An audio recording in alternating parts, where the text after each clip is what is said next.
Everyone's broken some small law and felt like a badass for a day. But nothing you've done comes close to what's coming up. The wildest drugs on record, the CIA doing things it shouldn't, the FBI's most wanted, and the cartels nobody wants to cross.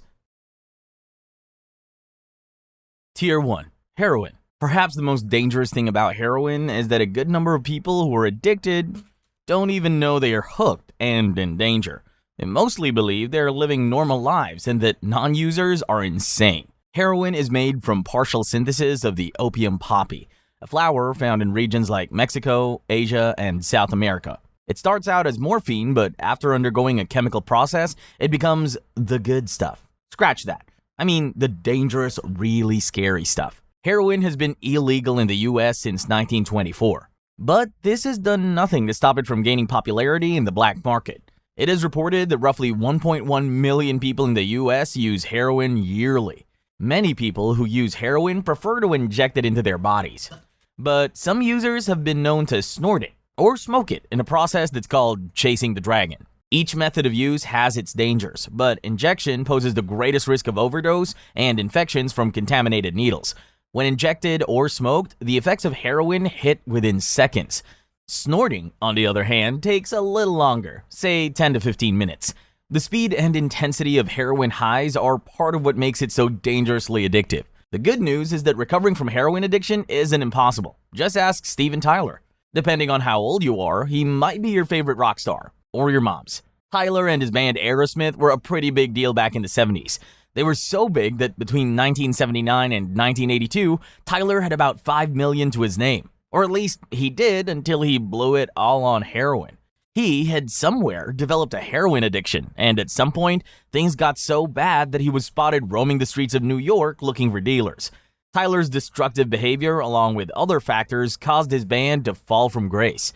But lucky for him, he was able to clean up his act and get back on track. Psilocybin, magic mushrooms. There are over 10,000 kinds of mushrooms in the world. Tiny ones, giant ones, some edible, some deadly, and some with the ability to shift reality and alter your mind. There are about 180 species with mind-altering powers, but we'll get to that in a minute. A mushroom is the main body of a certain type of fungus, typically produced above ground, on soil, or on its food source.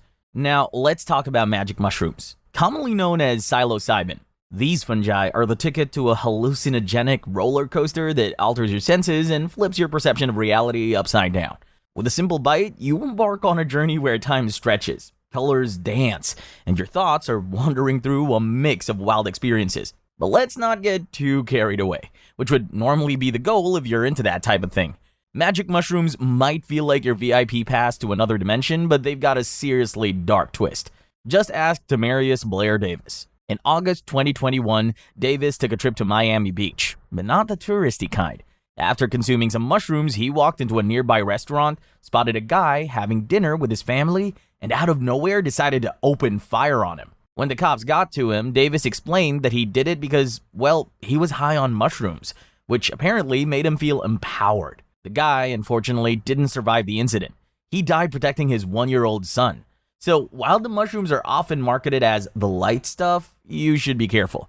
For those tempted to pick them in their natural state, although I wouldn't advise that, you should know that these enchanting fungi, found in varieties like golden tops and blue meanies to liberty caps, can be easily mistaken for their poisonous cousins, leading to a trip you definitely don't want to sign up for. Magic mushrooms can be eaten fresh, cooked into delicious treats, brewed into tea, or even popped as capsules. So what happens when you dive into this psychedelic feast?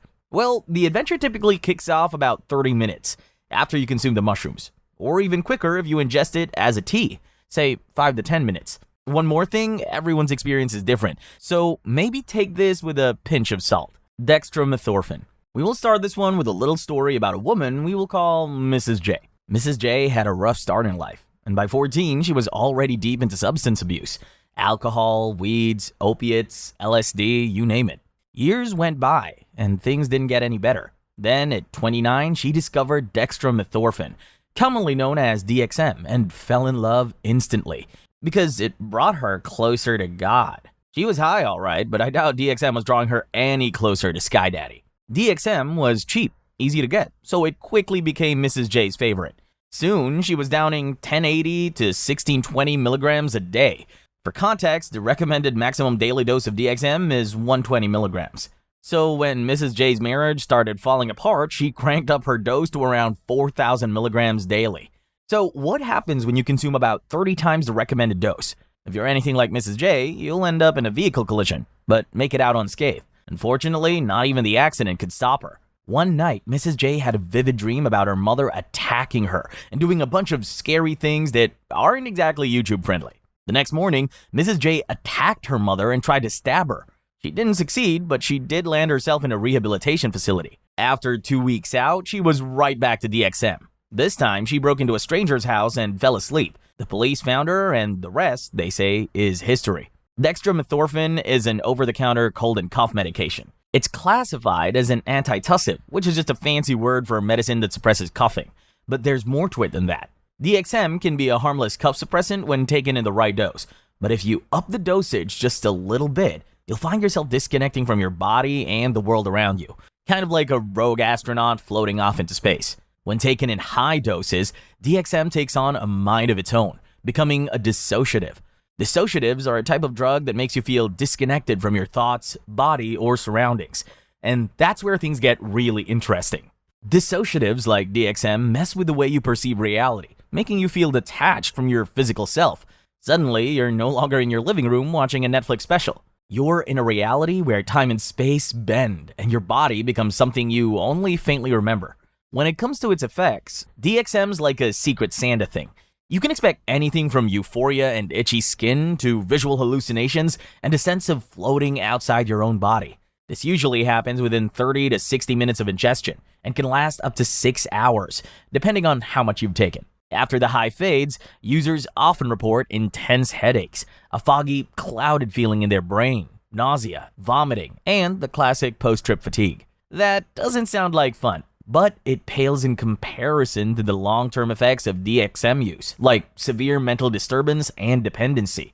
DXM has also been linked to psychosis, liver damage, and schizophrenia. LSD, lysergic acid diethylamide. Picture this. You're sitting in a dimly lit room, a few friends nearby, and the air is filled with anticipation.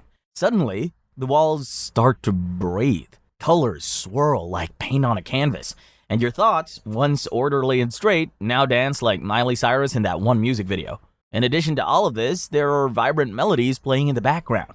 Well, welcome to the unpredictable world of lysergic acid diethylamide, popularly known as LSD, where one trip can turn a normal evening into a strange adventure full of shiny lights and confusing experiences. Originally derived from the ergot fungus that infects rye and other grains, LSD was first accidentally discovered by Swiss chemist Albert Hofmann in the late 1930s. But it wasn't until 1943 that he discovered its psychedelic properties. His skin accidentally absorbed the substance, and things took a rather interesting turn for him on his way home. The rest, they say, is history. Like most ergot alkaloids, LSD affects serotonin receptors, especially the 5-HT2A receptor. This mainly impacts the brain's default mode network, or DMN, which helps maintain our sense of self. To put it simply, LSD can mess with your mood, sensory perception, and cognitive abilities. Since LSD is such a wild card, you never really know how the trip will play out. Sure, your environment and mindset play a huge role, but you could be all set for a fun time and suddenly find yourself wrestling with paranoia instead. The effects of LSD kick in around 30 to 90 minutes after consumption and can last for 8 to 10 hours, although some effects may linger for days. Users often report colorful hallucinations, time distortions, and a sense of merging with their surroundings, kind of like being at the pub and the beach at the same time. But don't get too carried away. Using LSD can lead to mood swings and impulsive behavior. Say you ignore all the red flags and go ahead to try LSD. You're likely to experience fatigue as the effects of the drug begin to wear off. LSD has got quite the reputation. On one hand, there's people like A$AP Rocky and Carrie Fisher, who have nothing but good things to say about their experiences with the drug. But on the other hand, there are people like Samuel DeWeese, a guy who took LSD, broke into his own rented Airbnb, and barged in with a handgun while holding 2 kids. Yeah, things got weird. MDMA, Molly, MDMA, popularly known as Molly, is a lab-made drug that is pretty similar to stimulants like methamphetamine. However, it often gets lumped in with psychedelics because it can slightly alter how you see objects around you. MDMA users often report feeling energetic, happy, and more connected to those around them. However, like any other psychedelic, it can come with some pretty nasty, and in some cases, dangerous side effects. Molly speeds up the release of three key neurotransmitters: serotonin, dopamine, and norepinephrine. These chemicals are like messengers that can deeply affect your mood and behavior. To put it simply, serotonin helps control mood and emotions, while dopamine is linked to feelings of pleasure. That does sound promising, but hey, we're talking drugs here, so you should already expect things to get ugly at some point. Here's the twist. The excess release of these neurotransmitters that build up the excitement in the atmosphere can turn dark pretty quickly, leading to anxiety and paranoia. MDMA is usually swallowed, but it can be injected, snorted, or inserted, wait for it, rectally. Molly usually kicks in within 20 minutes to an hour, depending on the method of ingestion, and can last for around 3 to 4 hours. Some users have reported experiencing jaw clenching, increased heart rate, and dangerously high body temperatures, especially if they are active in a hot environment. And that's not all. Users often experience a come down, leading to fatigue, extreme withdrawal symptoms, anxiety, or even depression in the days that follow. There's also the small issue of people attacking their friends while under the influence. No, seriously, that's happened before. A man identified as Dayan Zerkera shot at 2 of his friends while high on Molly. The group had been hanging out in his apartment and they may have gotten high together. However, that part is unclear. What we do know is that as the 2 friends tried to leave, Zerkera fired shots at them. A bullet grazed one of the 2 victims' hands, but other than that, they were okay. Zerkera was arrested and charged.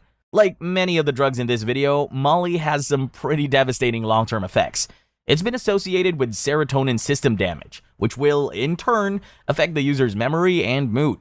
Plus, you never really know what you're buying down the street alley. Sometimes the pills sold as Molly do not contain pure MDMA, and taking who knows what is just asking for trouble. So yeah, maybe just skip the drugs. Xanax. Ever heard somebody say they're as cool as a cucumber, but you're not really sure if they're just calm or completely checked out? Well, there's actually a pretty good explanation for that. They might be on Xanax, or they could just be a little weird. But since we're talking about drugs, we will stick with the Xanax theory. While Xanax won't make you feel like a piece of furniture, unlike some of the other drugs you're about to hear about, it can make you feel mentally subdued. At first, it offers a feeling of calmness, but overuse can leave you feeling emotionally numb to just about everything around you. Xanax, or alprazolam, is a benzodiazepine, a class of drugs designed to treat anxiety and panic disorders by calming the nervous system. It's highly effective for these purposes, which is exactly why it ends up being abused a lot. Xanax is often prescribed for short-term relief from intense anxiety or panic, and while it's easy to see why that sounds appealing, you really don't want to be popping this pill for recreational purposes. Things might get pretty ugly very quickly. Xanax works by increasing the effects of a neurotransmitter called GABA, which slows down the activity in your brain. Like time is frozen and everything around you stands still. This can make you feel relaxed, drowsy, or even euphoric. However, with its calming effects comes the risk of addiction. One user recounted their experience with Xanax, saying, "I started taking it just to manage my anxiety, but soon I needed it to get through every single day. As your tolerance builds, you may find yourself needing higher doses to feel the same effects, which can quickly lead you down the rocky road to addiction." The withdrawal symptoms from Xanax can be brutal, especially if you've been using it for an extended period. Users often report severe anxiety, tremors, and insomnia when trying to quit. One person described it like this: "The anxiety I felt after stopping was 10 times worse than before I ever started taking it. I couldn't sleep, couldn't eat, and felt like I was losing control. In extreme cases, withdrawal can lead to seizures or even death. If you're somehow already hooked on Xanax and need a way out, you had better get medical attention. But if you're among the lucky ones, you better not try this at home." On its own, the side effects of Xanax might not seem to be all that bad. But when it's mixed with other substances, things can get deadly. Take DJ AM, for example, the MTV show host who, sadly, passed away from a drug overdose in August 2009. Toxicology reports showed that at the time of his death, DJ AM had a dangerous cocktail of drugs in his system ranging from cocaine and Xanax to Benadryl and Vicodin. Tier 2. Nitrous oxide. Would you ever consider getting high in the delivery room right before your wife is about to give birth? If your answer is no, congratulations. You're nothing like this Reddit user who goes by the username Block of the Year, and that's an achievement in itself. In a viral Reddit post, Block of the Year wrote, "I thought childbirth would be boring until I found out about the unlimited nitrous oxide and strobe lights at night. I love it when me and my wife get to share our hobbies. She gets to have her fun with giving birth, and I'm blasted on laughing gas all night." To prove that he wasn't just making a sick joke, Block of the Year actually posted a picture of himself and his partner in the delivery room. You're probably thinking, what a nutcase. But here's the kicker. He's not alone in the whole getting blasted in the delivery room thing. Another user replied, "Just don't be like me and pass out when the kid pops out. I ended up with 2 medical bills that day." Yeah, okay. Contrary to what these two seem to think, nitrous oxide wasn't made to entertain bored partners during childbirth. It's been around since the 1800s and was first used to help with pain during medical procedures. Today, dentists and doctors still use it. It's great for calming your nerves without knocking you out. Unlike stronger, more potent drugs, nitrous oxide lets you stay awake, so you can talk to your dentist. Or, like Block of the Year, chat with your pregnant wife while feeling super calm and a little detached from everything. It's like you're still there, but nothing really matters. So how does it work? Nitrous oxide slows down your nervous system, making you feel relaxed, a little dizzy, and maybe even excited. It acts as a depressant on the nervous system, slowing down activity and leading to effects like relaxation, mild euphoria, tingling, and detachment. Its floating and heavy sensations have also been known to induce laughter, which is why it's called laughing gas. But remember, while it's safe when doctors administer it, using nitrous oxide for recreational purposes can be dangerous. It can cause low oxygen, nerve damage, and even depression. Cocaine. It wouldn't be a list of dangerous drugs without cocaine now, would it? The Big C doesn't need an introduction. But just in case you live on the good side of town and somehow haven't heard of it, here goes nothing. Cocaine is often marketed as a party drug that gives a quick burst of energy and confidence. But behind that initial rush lies a dangerous, addictive, and deadly path. Cocaine pops up in toxicology reports almost as often as it does in club bathrooms.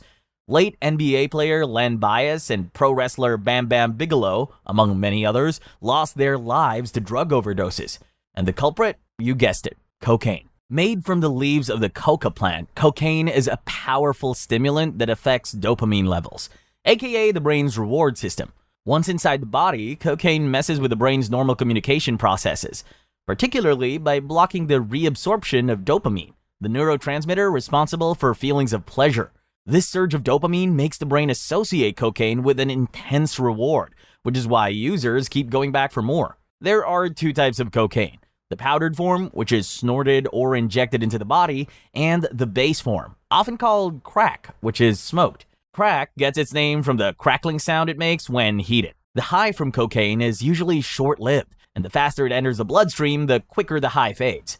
The high from snorting cocaine may last 15 to 30 minutes, but smoking crack only delivers a 5 to 10 minute high. Repeated use of cocaine can cause long-term changes in the brain, especially in areas that affect pleasures and stress. These changes make users more sensitive to stress and less able to feel joy from normal activities. The result? Many cocaine users find themselves chasing a high that's increasingly difficult to reach, while also feeling more anxious and stressed when not using the drug. Cocaine affects not only the brain, but also many other parts of the body. It can damage the heart, cause strokes, and lead to serious issues like ulcers and weight loss from lack of appetite. On one hand, snorting cocaine can harm the nose, leading to nosebleeds and a permanently runny nose. On the other hand, smoking crack damages the lungs, and injecting it into the body puts users at risk of infections like HIV from sharing needles with others. No matter how you think about it, using cocaine in any form is a loss-loss situation. Rohypnol. The world is a dangerous place, and it's thanks to drugs like Rohypnol, or at least the people who misuse them. Rohypnol, also called roofies, is a trademark for flunitrazepam, a potent member of the benzodiazepine family. Think Valium or Xanax, but much stronger. It was designed as a sedative, and while it's legal in many parts of the world to treat insomnia and for pre-surgery relaxation, it's totally banned in the US because of its dark side. Rohypnol often pops up in conversations about date mistreatment because it has strong sedative effects, which unfortunately make it a go-to drug for some people with bad intentions. It dissolves almost instantly in liquid, leaving no taste or smell behind as a result. It can easily be slipped into someone's drink and they would be none the wiser. Rohypnol also causes partial amnesia, which means victims will have little to no memory of the incident. In the late 1990s, the world saw an alarming number of young girls and women getting roofied, which, if you didn't know, is code for drugged and most likely taken advantage of. One such incident occurred in 1997, when a 20-year-old Woodbridge man was found guilty of giving the illegal drug to an underage girl and carrying on with her. Fast forward about a decade, and criminal minds in Hong Kong had found a new use for the drug. Women in the area would meet up with American businessmen, spike their drinks with Rohypnol, and wait for the effects to kick in. Once the men were knocked out, the women would rob them, and sometimes even put them in compromising positions so they could get blackmail material. In addition to being every pervert's dream come true, Rohypnol is also used for recreational purposes. Shocking, right? I know. Once it's in your system, Rohypnol takes about 15 to 20 minutes to kick in. At first, it feels like you're just getting a little tired, but before you know it, you're completely sedated. The effects peak within an hour, and you're out of commission for about 4 to 6 hours, though the sluggishness can hang around for 12 hours or more. It's like your brain hit pause and forgot to tell you. Imagine being in a super deep sleep, but you're not actually in bed. You're awake, kind of, but nothing around you makes sense. The scariest part? When the drugs wear off, you might not even remember what happened. At high doses, Rohypnol can completely wipe out your ability to function. We're talking about memory blackouts, aggressive behavior, and even hallucinations. One user shared a terrifying story of waking up in a hospital with no memory of how they got there. The withdrawal symptoms can be intense. Think panic attacks, seizures, insomnia, and crippling anxiety. It's like your brain is screaming for the drug, and it doesn't stop until it gets it. Long-term users often struggle to shake the cravings, making it a tough addiction to beat. When next you're headed for that party, you really might want to watch your drink. GHB. The only thing worse than a date assault drug is one that has been associated with a semi-famous serial killer. British serial killer Stephen John Port, who targeted gay and bisexual men in the early 2010s, was known to use GHB as a drug of choice. Port would lure victims to his place, spike their drinks with GHB, and take advantage of them while they were incapacitated. 4 of his victims died from a drug overdose because he slipped them lethal doses of the substance. Alright, let's talk about GHB, also known as gamma hydroxybutyrate. Yeah, that's a mouthful. Just tell your dealer liquid ecstasy or grievous bodily harm. I'm sure they know what to hook you up with. GHB comes in a colorless, odorless liquid form that has a salty or bitter taste. It might seem harmless at first, but just a tiny bit too much can turn a fun night into something dangerous. Think party drug meets chemical hazard. So how does one take GHB? Well, it's usually swallowed, though some users go for injecting it or even inserting it in ways we won't dive too deep into. Fun fact, back in the 60s, GHB was actually studied for medical use and was even used as a general anesthetic. Fast forward to today, it's illegal in many places, and rightfully so, thanks to its side effects. When it comes to the science behind it, GHB is a depressant that slows down your central nervous system. So while it might make you feel relaxed or euphoric at first, you're really just numbing your brain and body. It's like alcohol on steroids. Small doses might seem to get you going. You will likely feel relaxed and maybe a bit more social. But increase the dose a tiny bit, and you could find yourself sliding into dangerous territory like dizziness, hallucinations, and even blackouts. And no, those blackouts are not the fun kind where you just lose track of time. They can get pretty serious, involving seizures or worse. As if things aren't scary enough as is, overdoses involving GHB are pretty common, especially when mixed with other substances.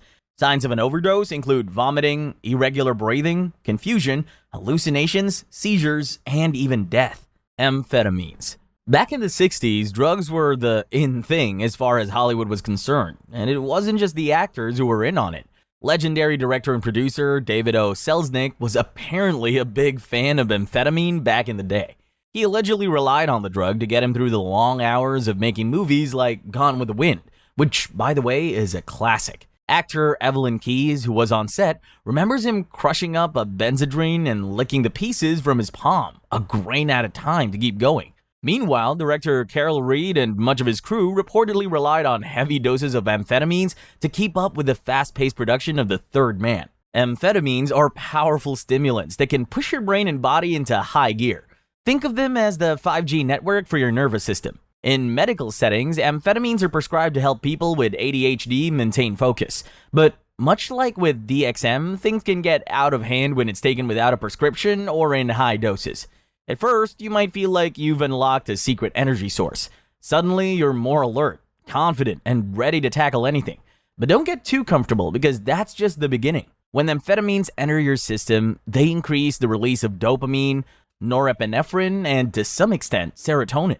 These brain chemicals are tied to pleasure, focus, and alertness, creating that initial energized and euphoric feeling. However, when too much floods your brain, your heart races, your blood pressure races, and your thoughts start spinning. One user described it like this: "At first, I felt on top of the world, like nothing could stop me. But soon, I was so jittery, I couldn't think straight. My heart was pounding so hard, I thought I'd pass out." People take amphetamines in various ways: popping pills, snorting powder, or in extreme cases, smoking it or injecting it. The quicker it hits, the faster the crash afterwards. While experiencing the high, some users forget to eat or sleep, and as soon as the effects wear off, they're left feeling exhausted with headaches and sometimes intense paranoia. The come down from amphetamine use can be brutal, lasting for days and making you feel mentally drained and emotionally unstable. One user said, "The high was fun for a few hours, but the crash felt like I'd been hit by a truck. I couldn't get out of bed for weeks." Regular amphetamine use has even more serious consequences. Over time, your body begins to rely on the drug just to function, leading to tolerance and dependency. Long-term use is known to cause anxiety, depression, and physical health issues, including health problems. Chronic misuse can also damage teeth and gums, especially with methamphetamine, a more potent form of the drug. This condition, known as meth mouth, can result from dehydration and neglecting basic self-care. Dangerously high doses of amphetamine can cause hypothermia, seizures, or heart attacks, and in severe cases, they can be fatal. Cat, Catha edulis. If you've ever found yourself in a gathering where people seem unnaturally happy and leaves are being passed around for them to chew, congratulations, you just found yourself the perfect vegetarian community. Or maybe not. You just might be in the midst of people taking cat. Cat comes from the Catha edulis plant, naturally grown in the highlands of Yemen and parts of East Africa. For centuries, its young leaves and buds have been chewed for their stimulating effects, creating a sense of euphoria. To put it simply, cat turns you into the life of the party, even if you're the kind of introvert who'd rather hide in the corner at social gatherings. The main chemicals in cat are cathinone, a compound similar to amphetamines but a little easier on the brain, and cathine. Both chemicals team up to give you a boost of energy that could probably outlast an 80s rock star on their best day. After chewing cat, you'll notice the effects kick in within an hour, and it'll last about 3.5 hours. Initially, you might feel excited and chatty, but as it wears off, you could find yourself sliding into tiredness and discomfort. Kind of like that late-night coffee that turns your energy into anxiety. When the high fades, prepare for a come-down that can leave you feeling low and drained the next day.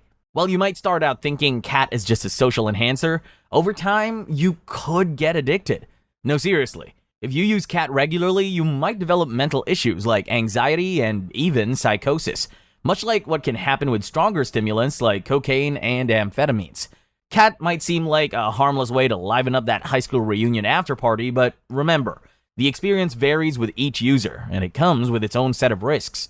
Ketamine. If you're a fan of basketball, then Lamar Odom needs no introduction. If you aren't, then you probably know him as that one guy who married Khloe Kardashian after a month of dating. Either way, you've probably heard of the guy. Odom has had his fair share of drug-related complications, and so when he talks about addiction, a lot of people listen. That's why he opened up about using drugs like ketamine as a way to help him deal with depression and anxiety, and manage his addiction. It was pretty minding. I don't know. That sounds like an awful lot like fighting fire with fire. Kit Kat, or ketamine, was originally developed as a surgical anesthetic to be used in medical settings. But, like almost every other drug on this list, certain people have begun to use it for recreational purposes, in ways that may or may not be life-threatening. Also called Special K in some quarters, ketamine has become the go-to party drug for people wanting a fast escape from reality. But don't be deceived, this is no harmless joyride. Although ketamine is classified as a Schedule 3 drug, meaning it has medical uses, it's still pretty dangerous. Using ketamine recreationally can send your brain into a loop, like a skipping record on your grandma's old stereo, with the added bonus of making you feel like you're floating out of your own body. Frequent users have described it as a strange, dreamlike state, where everything feels totally different. The high doesn't last long, about 30 minutes to an hour, but it can feel like you've been out for much longer. Some describe it as a short visit to the Grim Reaper, a near-death experience if you will. If, for some reason, the prospect of paying a short visit to the Grim Reaper has you excited, you might want to think twice about it. Ketamine messes with how you see and hear things, leaving you disconnected from reality and yourself. Ketamine is usually snorted, injected, and in some cases slipped into drinks, which is when it becomes especially dangerous. Watch your drink buddies. Because it's relatively tasteless and odorless, ketamine has been used in cases of date mistreatment, leaving victims completely unaware of their surroundings. Regular use can cause memory loss, severe health problems, and, in some cases, death. There have also been reports of long-term physiological damages, like bladder issues and cognitive problems. Tier 3. Salvia. Perhaps the most shocking thing about this drug is that it has been known to make users feel like animals and, in some cases, inanimate objects. The magic of salvia lies in its active ingredient, salvinorin A, which is one of the most powerful naturally occurring psychoactive compounds. One puff can unleash a wild array of sensations and leave you questioning what's real and what isn't. Of course, that's not all. Salvia is known to increase anxiety levels for some, but others report that it makes everything around them seem funny and throws their senses into a quick rush of colors and sounds. People use salvia by directly chewing on the leaves, smoking the plant's extracts, brewing it into an herbal tea, or by dropping a concentrated mixture under the tongue to get the drug in the bloodstream. People who are in a hurry to experience that high usually opt for smoking, because that way, it takes only a few seconds for it to kick in, and it lasts anywhere between 15 to 90 minutes. After the high fades, the user may experience feelings of instability. One netizen described salvia saying, "It can be a beautiful experience, just make sure you have friends holding you down while you scream." Yeah, that doesn't sound very reassuring. Although no deaths have been reported from salvia use, it can lead to impaired judgment and risky behavior due to its mind-altering effects. Plus, its effects on the brain are unpredictable, which is kind of scary. In 2010, a video of Miley Cyrus smoking an unidentified substance made its way to the internet. At first, people assumed she was smoking marijuana, but some genius on her team decided it would be a great idea to clear the air. Miley's camp put out a statement explaining that she was indeed smoking a psychedelic herb, but it was salvia and not marijuana. At the time, using salvia was legal in California, and Miley's people made sure to stress on that. Synthetic cannabinoids. We will start this one with a real-life horror story. Sometime in July 2016, about 33 people collapsed on a street in Brooklyn.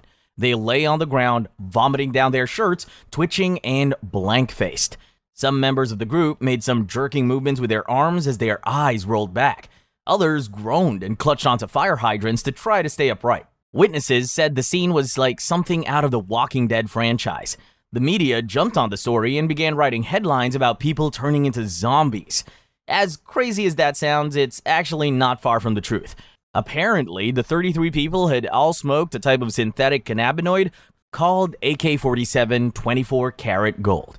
So, you know all about cannabis. Now, let's take a look at her distant cousin. Actually, scratch that. Synthetic cannabinoids are as unpredictable as they come, and they are often falsely branded as synthetic cannabis. Yeah, they're not related at all. These chemical-laden packets with flashy names like Spice, K2, or Chronic promise a weed-like high, but delivers far more chaos than calm.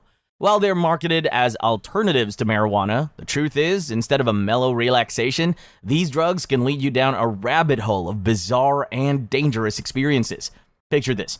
You're at a party and someone hands you a bright, eye-catching pouch, saying it's just like smoking weed, only better. You light it up, expecting a familiar buzz. But within minutes, things take a wild turn. Your mind starts racing in multiple directions, overwhelming you with anxiety and hallucinations. As your mind continues spinning out of control, it becomes clear that what you are dealing with isn't weed with a twist. It's something much more dangerous. People typically smoke synthetic cannabinoids, but some daring individuals prefer to mix them with herbs or brew it into tea. Dealers often slap the label herbal incense to make it sound fancy, but that's not the case. The effects of synthetic cannabinoids can range from heart palpitations and paranoia to extreme psychotic episodes. You might experience chest pain, uncontrollable aggression, or worse, a trip to the hospital with symptoms straight out of a nightmare.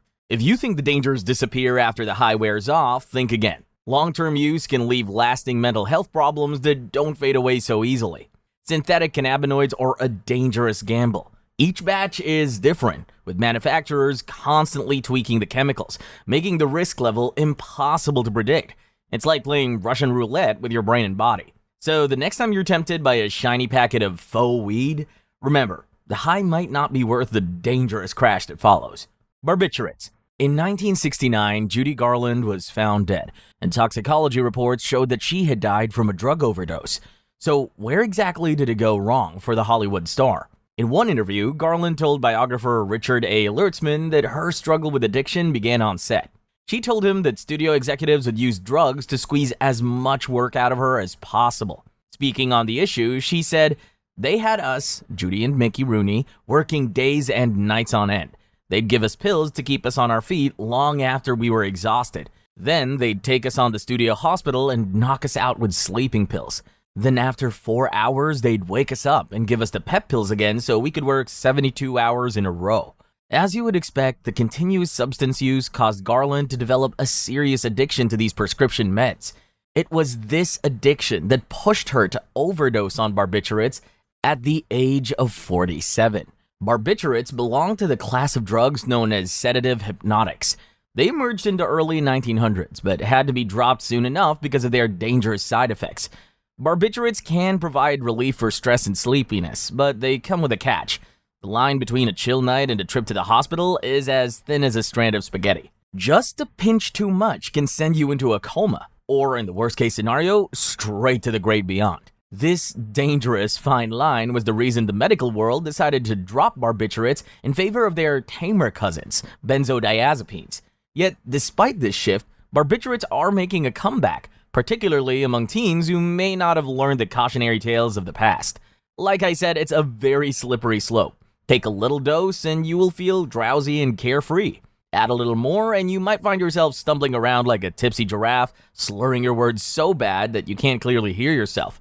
Turn things up a notch and you could be lost to the world, unconscious and dangerously on the edge of death. This shaky balance is what the science people call a narrow therapeutic index.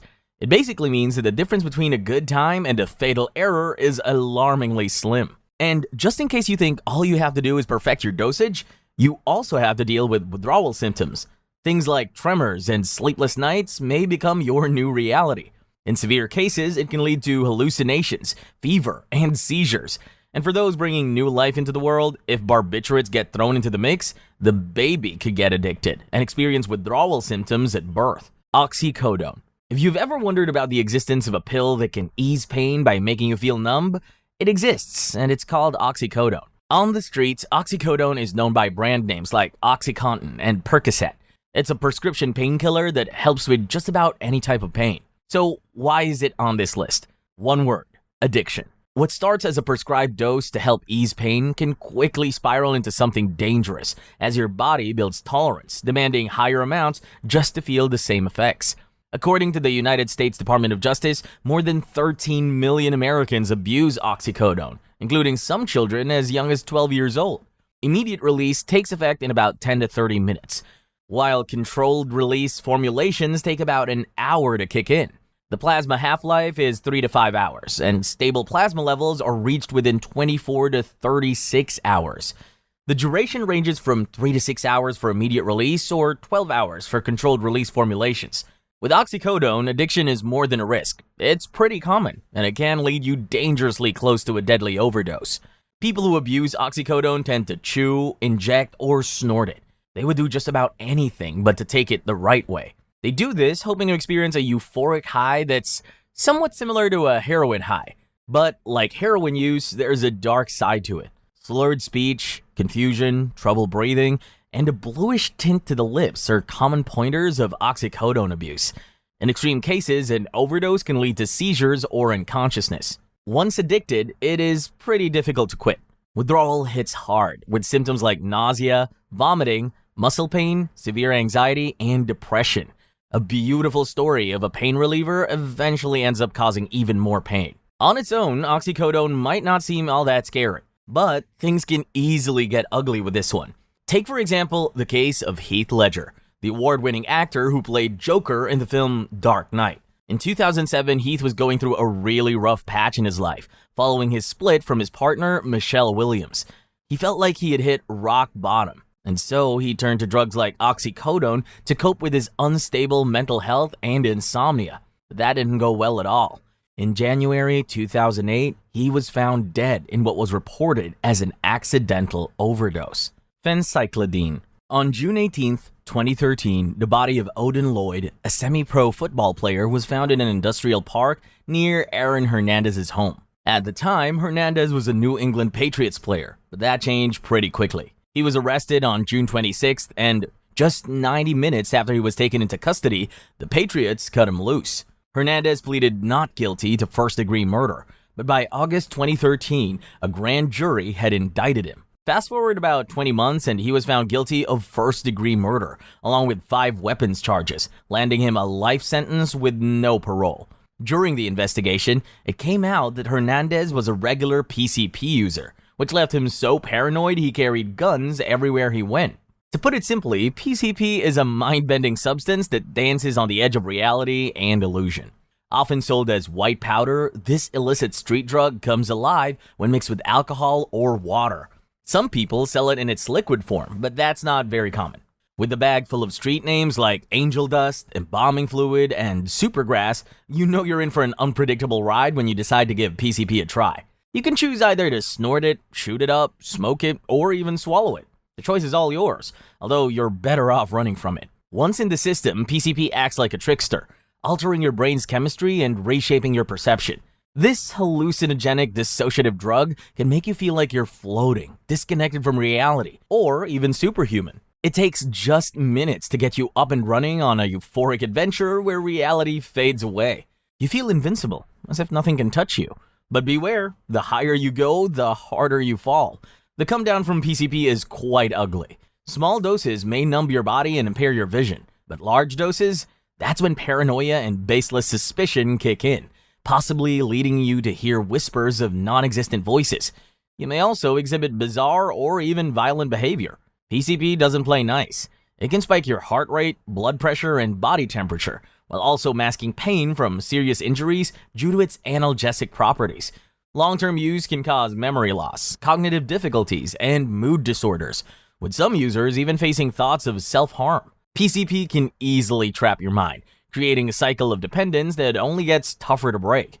As tolerance builds, you might feel the urge to take more to recapture that first high. And if you try to stop, withdrawal symptoms like anxiety, agitation, and even depression can kick in. It's a tough situation to escape from. Fentanyl. It's time to bring out the big guns. Fentanyl is a synthetic opioid that is about 100 times stronger than morphine. It's so potent that a single dose can completely knock you out. You should also know that measuring fentanyl doses can be quite tricky. Once recognized as a medical miracle, fentanyl is now laced into street drugs, causing overdoses and deaths at alarming rates. If you were searching for it on the street, you'd likely hear it go by nicknames like Apache, China Girl, Dance Fever, Friend, or Goodfella. Fentanyl is a potent synthetic opioid approved by the FDA for pain relief and as an anesthesia. It is typically used to treat severe pain, especially after surgery or in patients with chronic pain. While fentanyl has legitimate medical uses, it has now become a leading cause of overdose deaths in the United States. According to the CDC, synthetic opioids like fentanyl are the primary driver of overdose deaths in the United States. Street-made fentanyl is flooding the streets, and it's often mixed with other drugs to increase potency. Because one deadly substance isn't bad enough already. In the streets, fentanyl is sold as a powder, nasal sprays, or counterfeit pills that look like prescription medications. These counterfeit pills can contain lethal doses, which can be pretty dangerous because, well, it's deadly. People use fentanyl in various ways: snorting, smoking, taking it orally as pills, or even absorbing it through the skin. The method of consumption can affect how quickly it enters the bloodstream and the intensity of the high. Fentanyl can produce feelings of euphoria and pain relief, which is why it can be so appealing. However, this comes with serious side effects.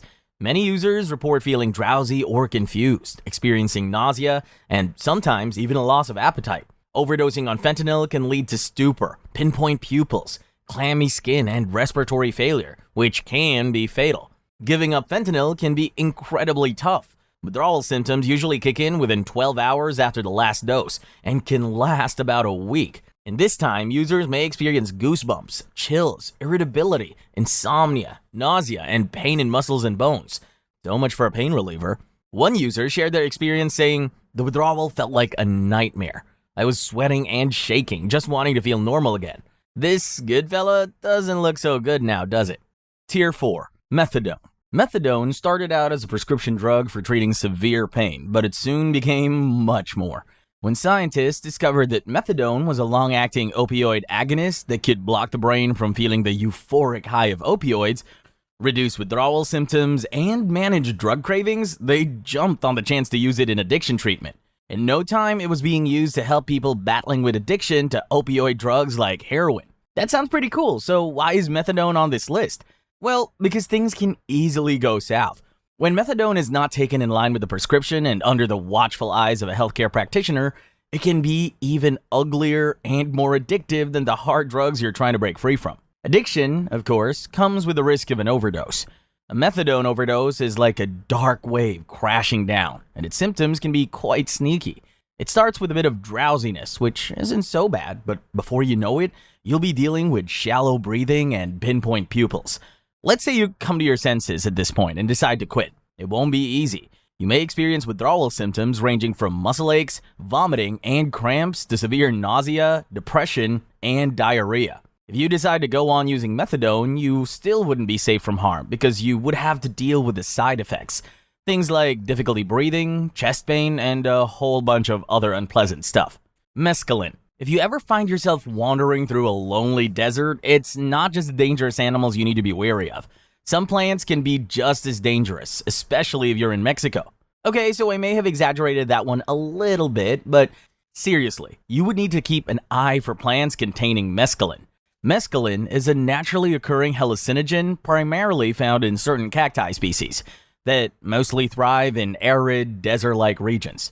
Chemically, it's classified as a phenethylamine, which means it shares a similar structure with stimulants like amphetamine. However, what sets mescaline apart is its potent psychedelic properties. Peyote buttons, the part of the plant that contains mescaline, are often chewed or soaked in water to create a bitter, hallucinogenic tea. Some people prefer to grind the buttons into a powder and pop it in capsule form. Whether you decide to sip, swallow, or chew, the bitterness of mescaline cannot be avoided, literally and metaphorically. Unlike most psychedelic drugs, mescaline takes quite a long time to get moving in your system. After ingestion, it typically takes about 60 minutes for mescaline to begin its journey through the mind, though the onset may vary depending on how it's consumed. Once it hits, buckle up. This experience lasts anywhere from 8 to 12 hours. It's not a ride that lets you get off early. Whether your eyes are opened or closed, mescaline will conjure up vivid visuals, from flowing geometric patterns to surreal landscapes. Synesthesia, a neurological condition where sounds may take on colors or visuals carry tastes, isn't out of the question either.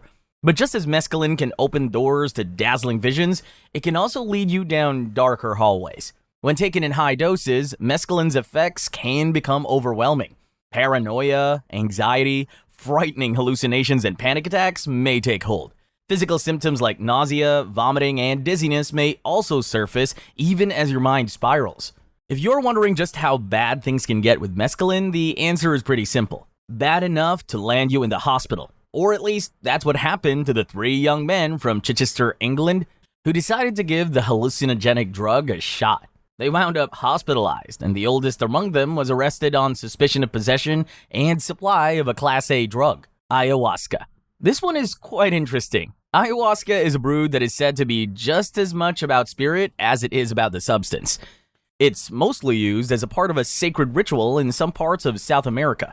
The ayahuasca potion, sometimes called ayahuasca tea, is made by mixing the leaves of the Psychotria verdis shrub with the stalks of the Banisteriopsis caapi vine. Traditionally, ayahuasca is consumed in a ceremonial setting. often under the watchful eye of an experienced shaman. These shamans prepare the brew and guide participants through their journeys, making sure they don't get lost in the mazy landscape of their own minds. Before diving into this ritual, participants are made to follow a strict diet, cutting out things like caffeine, alcohol, and even sex to purify the body. To find out whether there's a spirit behind the potency of ayahuasca, you would have to take a trip to Peru. But here's what we know. Psychotria viridis leaves contain N-dimethyltryptamine, aka DMT, a powerful hallucinogen that must be broken down in the body before it can take effect. That's where the Banisteriopsis copyvine comes in. It's packed with MAO inhibitors that allow DMT to reach your brain. Together, these two make a potent psychedelic brew that is both mind-bending and intense. Now, before you grab your plane ticket to Peru, you might want to hear this. The effects kick in within 20 to 60 minutes and can last anywhere from 2 to 6 hours. When the ayahuasca kicks in, you may find yourself on a psychedelic roller coaster that offers a bit of euphoria, quickly followed by intense emotions like fear. The euphoric experience is often short-lived, and what comes next is a sucker punch of paranoia that can make you question your very existence. Some participants report being knee-deep in discomfort, experiencing nausea, vomiting, and yes, that infamous purging of both body and spirit. The bottom line? Ayahuasca comes with risks that are arguably more dangerous than its benefits, especially when used unsupervised. Flocka, alpha PvP. If zombie apocalypse ever happens, this drug would probably have something to do with it. In recent times, Flocka users have been spotted acting pretty much like zombies, staggering around slowly, then suddenly breaking into bursts of strange and sometimes aggressive behavior. In 2016, a student in Florida tried to harm a married couple and then tried to eat the husband's face while he was high on, you guessed it, Flocka. Or at least that's what some sources say. In another instance, an unidentified man who believed himself to be the mythical god Thor got naked and attempted to get it on with a tree. With that in mind, it's easy to see why Flocka goes by the nickname zombie drug. It's not only dangerous for the user, but for everyone they may come in contact with. Now, let's talk science. Known in the lab as alpha-pyrrolidinopentiophonone, or alpha-PVP, Flocka is a synthetic cathinone, basically a lab-made version of natural cathinones, but with effects that are way more intense. Typically, Flocka comes in crystal form and often gets lumped in with other synthetic drugs in the bath salts. We'll get to that in a minute. Mostly produced in underground labs in China and India, Flocka is banned in the US and plenty of other countries, with good reason. Flocka inhibits the reuptake of dopamine and norepinephrine in the brain, increasing their already dangerous effects to even higher levels. Users typically snort or smoke the crystals, leading to rapid, intense highs. Some users say it hits like a freight train and only takes a few minutes to kick in. In the early stage, Flocka might feel like a party drug, inducing euphoria and a surge of energy, but this quickly turns into paranoia and hallucinations. One user shared their experience saying, "You feel like you can run for miles, but then suddenly the world starts melting around you." This description actually checks out because there have been some wild images captured of Flocka users sprinting through the streets in nothing but their birthday suits, attacking others, or having full-on conversations with invisible friends. Away from all the volatile behavior, using Flocka can have some really severe effects, including dangerously high body temperatures and muscle breakdown, which can lead to kidney failure. Long-term use can lead to heart problems, lasting psychosis, cognitive deficits, and even renal failure. Neurological damage can be hard to reverse, leaving many users with ongoing mental health challenges and PTSD from extreme hallucinations. Synthetic cathinones, bath salts. When cocaine, MDMA, and the like started facing heavy legal restrictions, crackhead scientists went into the lab to synthesize more stimulants that could evade those restrictions, and that's how bath salts came to be. Contrary to what the name implies, bath salts are not a hygiene product used for bathing. They are instead dangerous synthetic cathinones. Unlike Epsom salts, Dead Sea salts, or other types of salts you might use to spice up your bath time, synthetic cathinones, the laboratory name for bath salts, are powerful and, of course, illegal. They are usually made in poorly equipped and unethical laboratories that somehow manage to tweak the chemicals just enough to avoid restrictions. The most common active ingredient in bath salts is methyl N-deoxypyrovalerone, aka MDPV. MDPV belongs to the phenethylamine class and is structurally similar to cathinone. Although MDPV is the most common, there may be other synthetic cathinones in the mix. Bath salt users tend to get really creative when it comes to how they use the drug. Most prefer to snort it, but some have taken things to a whole new level by injecting, smoking, swallowing, and even, you guessed it, rectally inserting the drug. Snorting or injecting bath salts delivers the most immediate and intense effects, sometimes kicking in within minutes. Just after taking it, users will experience a burst of energy and euphoria, with some describing the sensation as feeling invincible or having enough energy to run the London City Marathon in 30 minutes. In extreme cases, the drug induces excited delirium, marked by violent behavior, hypothermia, and intense hallucinations. One user shared their experience with bath salt-induced paranoia, saying, "I was convinced people were following me. The walls were closing in, and I was seeing things that weren't there." The come down from using synthetic cathinones is far from pleasant. Users frequently report deep depression, anxiety, and insomnia during the crash.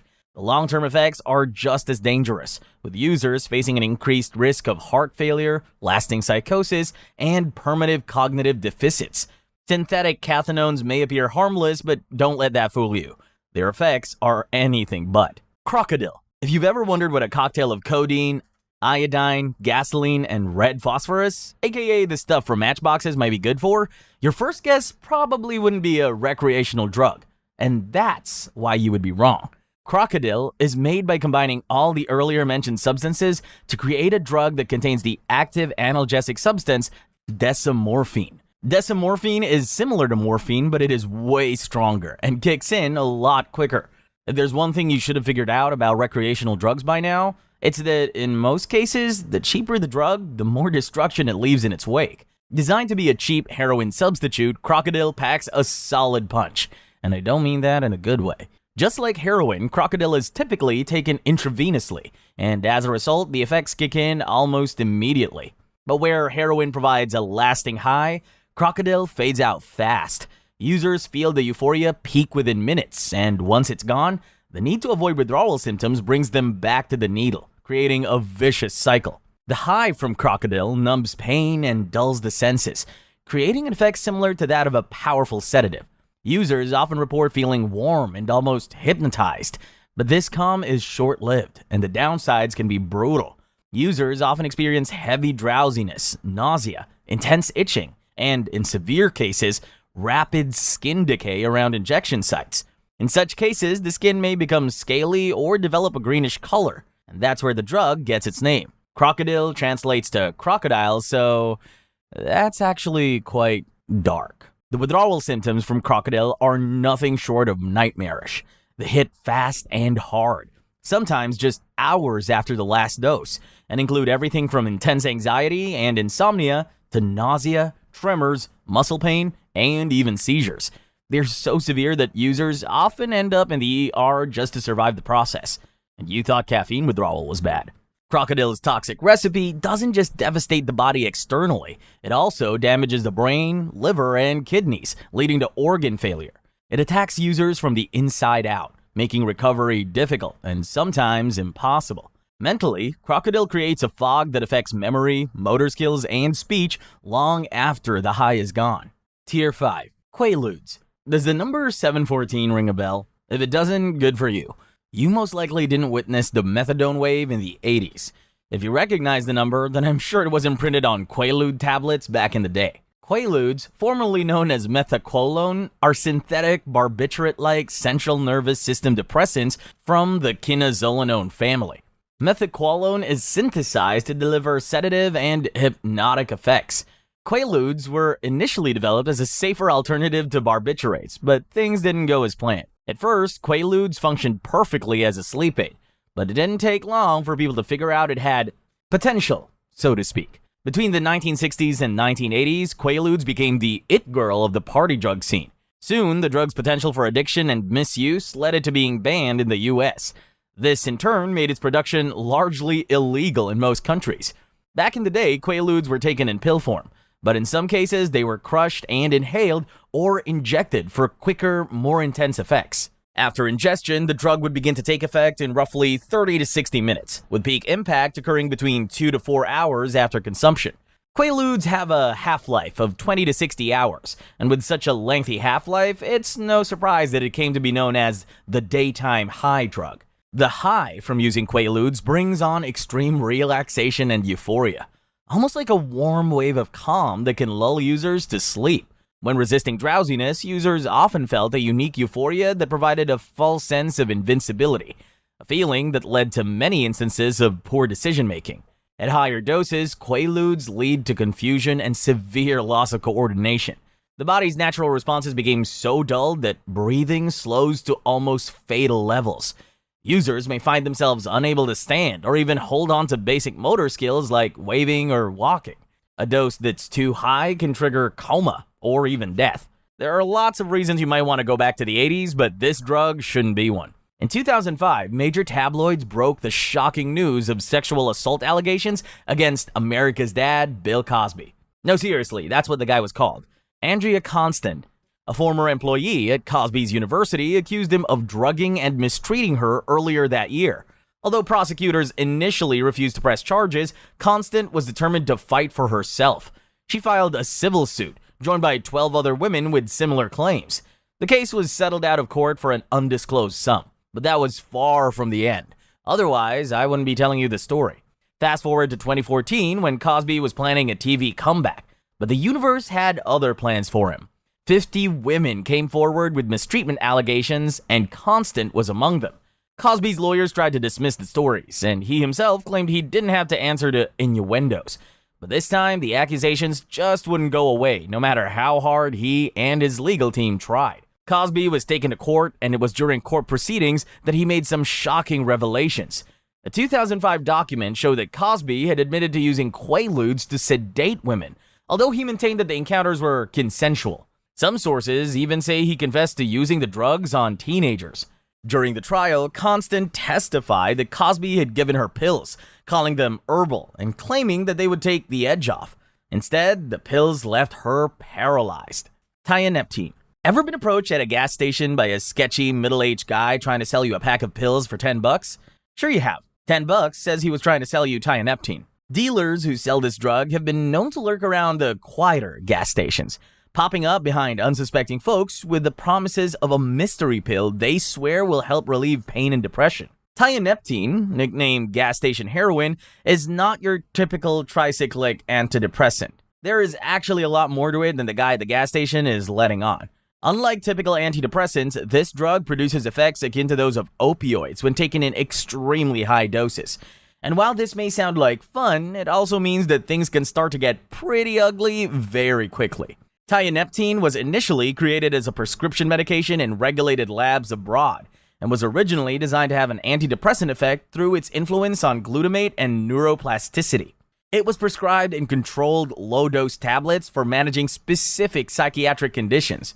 However, things didn't exactly go as planned. The Tianeptine you'll find in US gas stations and online usually comes in capsule form, with unverified doses and inconsistent potency levels, so you really can't predict just how high you might end up. When consumed, Tianeptine takes about 30 minutes to an hour to kick in. It starts out with a desired euphoric high, but things take a dark turn as the dose increases, but also depending on the user's tolerance level of the drug. Users may experience drowsiness, dizziness, dry mouth, and constipation. Add a little more, and you start to experience blurred vision and lucid dreams. To make matters worse, these symptoms don't just go away immediately. In extreme cases, users have reported experiencing respiratory depression, seizures, and even cardiac arrest. Anxiety and panic attacks have also been reported among users who overdosed on this drug. In summary, this is one psychiatric drug that can pretty much turn you into a psychiatric patient when used for recreational purposes and without the supervision of a medical professional. Buprenorphine. This one sounds like a scene straight out of a crime thriller. Picture a detective going undercover to infiltrate a drug cartel. But instead of bringing down the bad guys, he gets tangled up and ends up as a double agent. That's a bit like the story of buprenorphine, the addiction treatment drug that can sometimes end up as part of the problem it was supposed to fix. Buprenorphine, a synthetic opioid, is made from thebaine, an alkaloid derived from the poppy plant. and it's designed to fight opioid addiction and ease chronic pain. Unlike full agonists, buprenorphine offers some opioid effects without the full-blown euphoria, making it a safer alternative, or so it seems. For the most part, buprenorphine functions as a partial agonist. When it binds to the opioid receptors, it doesn't cause the high that other opioids do. It provides just enough to trick your brain into thinking it's satisfied. However, just like vaccines, the key to using buprenorphine to treat opioid use disorders is finding the perfect dose for each patient. Things begin to get ugly when users take even a little more than required. In extremely high doses or when mixed with other substances, buprenorphine can cause respiratory distress, meaning it slows down your breathing to dangerous levels. There's also the risk of an overdose. Overdosing on this drug can lead to serious, life-threatening situations if not managed properly. Also, like with every other drug that affects the nervous system, buprenorphine use comes with withdrawals.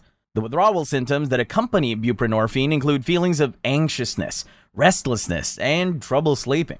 Some users experience symptoms like sweating, nausea, and irritability. Using buprenorphine long-term, especially without appropriate medical supervision, isn't without its consequences.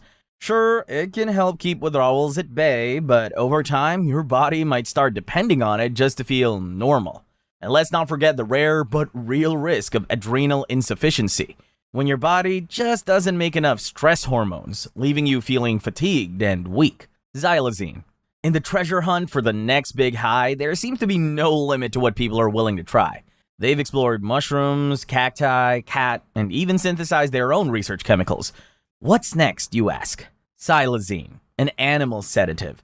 Xylazine is a veterinary medicine that acts as a tranquilizer, sedative, and pain reliever for animals. Chemically, it's similar to clonidine, a medication for high blood pressure. Xylazine primarily works by targeting the brain's alpha-2 adrenergic receptors, slowing down the release of neurotransmitters like norepinephrine. Its chemical structure is cleverly crafted to mimic certain naturally occurring neurotransmitters, which is why it effectively sedates animals. Notice how it's strictly made for animals? Yeah, there's a whole group of people who either didn't notice or simply don't care because they use it anyway. Okay, to be fair, a good number of people who use Xylazine didn't actually set out to do so. They just can't tell when it's been introduced into their system because it's usually mixed in with some other popular opioids sold by street vendors. Some sources claim that Xylazine gives a feeling of euphoria similar to what you might get from using opioids, but the jury is still out on this. Whichever the case, make no mistake, Xylazine is not an opioid.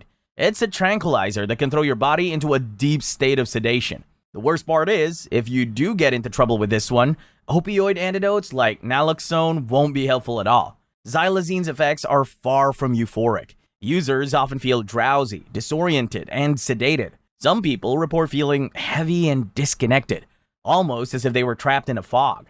In extremely bad cases, Xylazine can bring on serious respiratory depression, where your breathing slows down to the point of stopping. Your skin may become cold and hypothermia can set in. Necrotic skin ulcers can appear, not just at the injection site, but across the body, leaving deep, decaying wounds.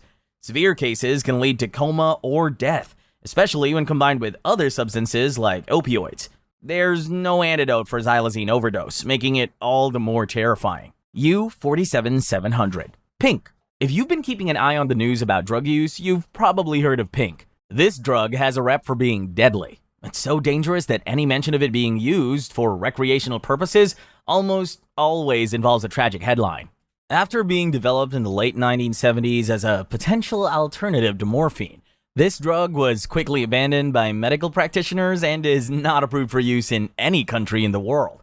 Today, it circulates as a designer drug, often sold online and in various forms, including powders and counterfeit pills that sometimes resemble legitimate prescription opioids. A lot of people who use pink don't take it solo. They tend to mix it with other drugs, which, ironically, actually makes it all the more dangerous. On the streets, these mixtures have really cool names. Take, for instance, New York Post. A mixture of Valeryl fentanyl and U-47700, and Beats by Dre, Unstoppable. A mixture of heroin, furanil fentanyl, Valeryl fentanyl, and U-47700. Pink is purely synthetic. It is crafted in shady labs using a blend of chemicals. The chemical structure, officially called 3,4-dichloro-N2-dimethylamino-cyclohexyl N-methylbenzamide, shows structural similarities to other opioids but brings a unique risk profile. When taken, U-47-700 has effects similar to other opioids, bringing on sedation, intense euphoria, and pain relief. But with those effects comes serious risks. This drug can cause severe respiratory depression that may be fatal even in small doses. Reported side effects range from the typical stuff like constipation and pinpoint pupils to more severe complications like a dangerous fluid buildup in the lungs that's often seen in overdose cases. The potency and variability of pink have led to dozens of reported overdose deaths between 2015 and 2016 alone. The DEA documented at least 46 fatalities linked to U-47-700. Users of pink face risks similar to those of better-known opioids like heroin, but with a dangerous twist. Its potency and potential contaminants make it wildly unpredictable. As with synthetic drugs like spice and bath salts, this stuff can wreak havoc on the respiratory and central nervous systems, which is why it's earned such a deadly reputation. The irony? No one really wants to buy it on purpose, but that's where things get tricky. Some straight scientists mix it into other drugs they sell, thinking they're just spicing things up a bit, when really they're making it even more dangerous. Some dealers even sell pink to unsuspecting users by making them believe they are purchasing a prescription opioid.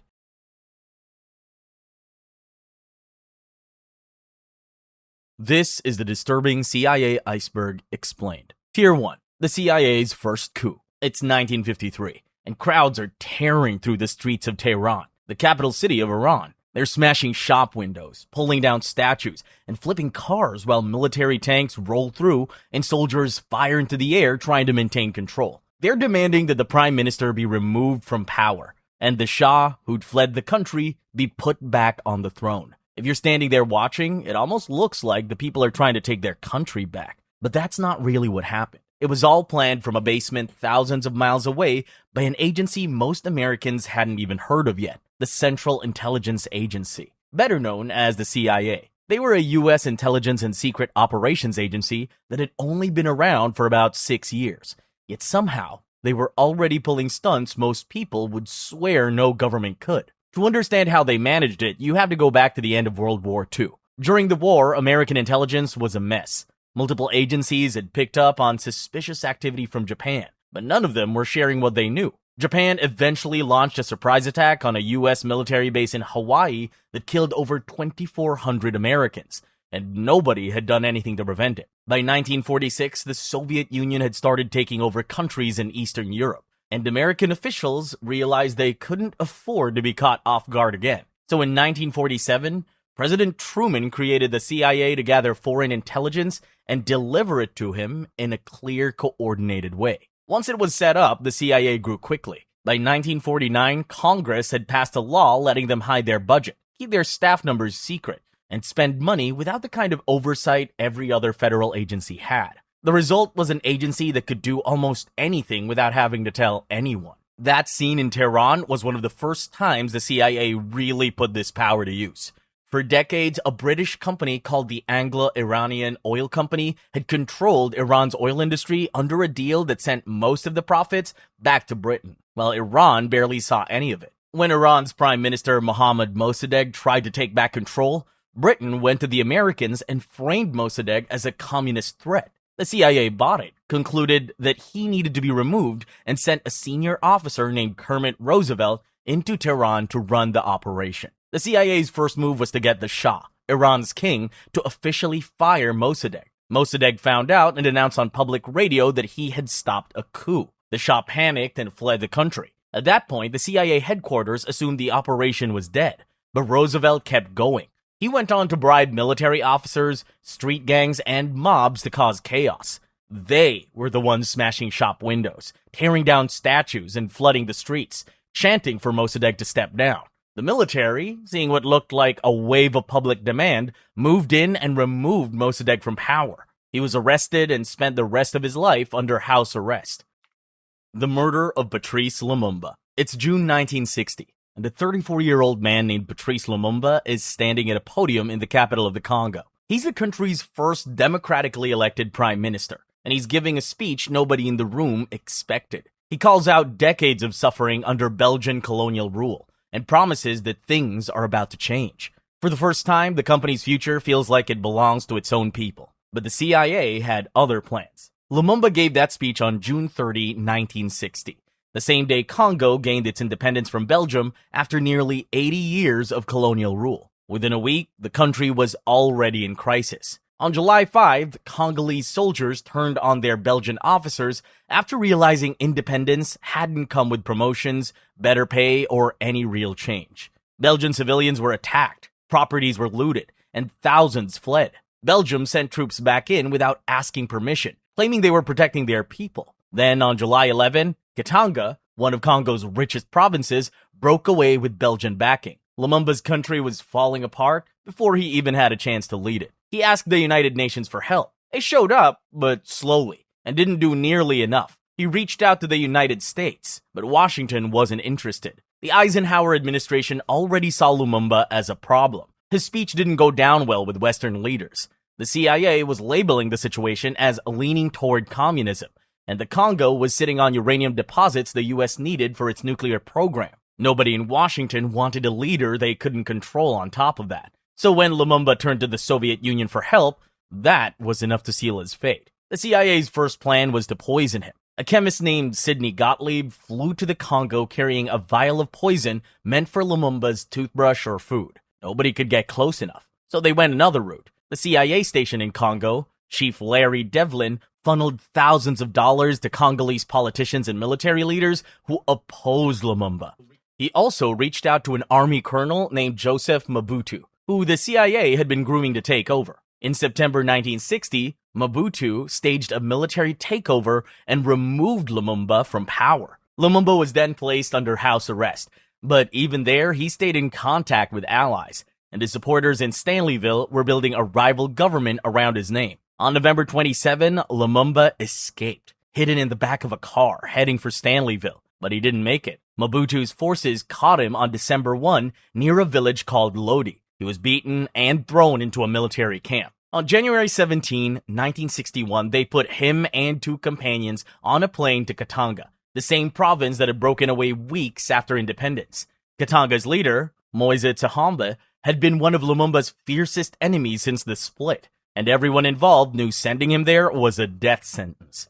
Lumumba and his companions were beaten and tortured on the plane. When they landed, all three were lined up and shot dead by a firing squad under Belgian supervision. The Bay of Pigs invasion. It's April 1961, and a group of armed men are climbing out of boats onto a beach on the southern coast of Cuba. They've been trained, armed, and promised air support by the CIA. Their mission is to overthrow the Cuban government. What they don't know was that the whole operation was doomed from the start. The air support had been canceled. The enemy knows they're coming, and some of the men standing next to them are spies. This is the Bay of Pigs invasion, and it was one of the biggest embarrassments in CIA history. The story behind it started in 1959, when a rebel leader named Fidel Castro overthrew Cuba's government and took power. Cuba is a small island nation just 90 miles off the coast of Florida, and almost overnight, it went from being a close American ally to aligning itself with the Soviet Union. For the United States, having a Soviet-friendly country that close to home was unacceptable. So by early 1960, President Eisenhower gave the CIA the green light to get rid of Castro. Within months, the CIA had recruited around 1,400 Cuban exiles,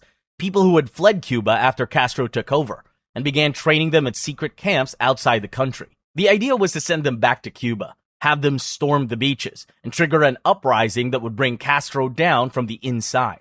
The only problem was, Castro's intelligence team found out about the plan months in advance and planted spies among the exiles who were feeding information back to Cuba the entire time. 2 days before the invasion, the CIA sent warplanes painted to look like stolen Cuban aircraft to destroy Castro's air force on the ground. By this point, President Eisenhower had left office and had been replaced by John F. Kennedy. Kennedy inherited the plan and gave the final go-ahead, but he was nervous about word getting out, so at the last minute, he cut the number of planes. Castro knew the attack was coming and had already moved most of his planes, so the airstrikes barely scratched anything. To make things worse, the cover story fell apart almost immediately. The CIA planned for some of the planes to land in Miami, with pilots posing as Cuban defectors. But when one plane touched down, reporters noticed it wasn't a model used by Cuba's Air Force. Photos went public, and everyone realized it had all been staged. Kennedy canceled a second round of airstrikes to try to limit the backlash, but nobody told the exiles. On April 17, 1961, 2 days after the first strike, the invasion went ahead as planned. About 1,400 men hit the Bay of Pigs with almost no air cover. They were expecting a fight, but nothing could have prepared them for what they got. Castro sent roughly 20,000 troops to meet them, and the Cuban planes that were supposed to have been destroyed were attacking from the air. Within 3 days, the fighting was over. Many of the exiles were killed, and others were captured. The uprising the CIA had been counting on never happened. Tier 2. MK Ultra. You're sitting in a hospital room in the 1950s, and a doctor hands you a pill to swallow. He tells you it's part of your treatment. You take it, and within an hour, the walls are moving. Your thoughts are scrambling, and you can't tell what's real anymore. You ask for help, but nobody around you seems concerned, because to everyone else in that room, everything is going exactly as planned. This was MK Ultra, a secret CIA program that ran from 1953 and wasn't officially shut down until 1973. The whole thing started because the CIA wanted to find a way to control the human mind. They wanted drugs that could force people to confess during questioning, wipe a person's memory clean, or even turn someone into a remote-controlled agent who would follow orders without question. This was an idea that came out of the war in the early 1950s between North Korea and South Korea. The United States stepped in to support South Korea, while North Korea, backed by China and the Soviet Union, fought on the other side. During the war, American soldiers who had been captured by the enemy started appearing on camera. They were confessing to war crimes they didn't commit and praising communism. Back in the United States, nobody could explain how trained military men had been turned so completely. So American officials became convinced that the Soviets had developed techniques to control the human mind. Not wanting to fall behind, the CIA set up its own research program and handed it to a chemist named Sidney Gottlieb. Gottlieb ran over 150 secret projects under the MK Ultra name, and getting test subjects was quite easy. The CIA set up fake charities and front organizations that approached universities and hospitals with funding for medical research. The doctors and researchers were told to test certain drugs on their patients and report the results. The drug at the center of most of the experiments was LSD, a substance so new at the time that very little was known about its effects. Gottlieb arranged for the CIA to buy the entire world's supply of it and started distributing it to researchers everywhere. The people who were given these drugs often had no idea what was happening to them. They would lose track of time, hallucinate for hours, become convinced they were losing their minds, and in some cases, never fully recover. In one case, a patient at a hospital in Kentucky was given LSD every single day for 174 days straight. That's nearly 6 months of having your mind messed with on a daily basis. Also, a group of government scientists could take notes. For over 20 years, none of this was public. The program ran in complete secrecy, and the CIA intended to keep it that way. But in 1973, with government investigations into CIA activities starting to close in, Director Richard Helms ordered almost all MK Ultra records destroyed. When Congress finally held hearings in 1977, former agents sat in front of lawmakers and claimed they couldn't remember the details. The only reason the public even knows about the program at all is that a small batch of financial records survived by accident. The Frank Olson death. On the night of November 28, 1953, a hotel doorman in New York City hears a loud crash. He runs outside and finds a man's body on the sidewalk, 13 floors below an open window. When the police go up to the room, they find the dead man's roommate sitting quietly on the toilet in his underwear, and he says he didn't see anything. The dead man was Frank Olson, a 43-year-old scientist who worked for the CIA, and the official story was that he jumped, but that may not have been the case. Frank Olson was a biological weapons researcher at Fort Detrick, a military facility in Maryland, USA. He worked closely with the CIA on some of their most sensitive programs, including MK Ultra. Through his work, Olson had seen things that weighed heavily on him. He had visited CIA facilities in Europe where people were being tortured to death using the same chemicals he helped develop. By late 1953, Olson was showing signs that he wanted out. He told his wife something was wrong, but said he couldn't explain what. Then came the retreat.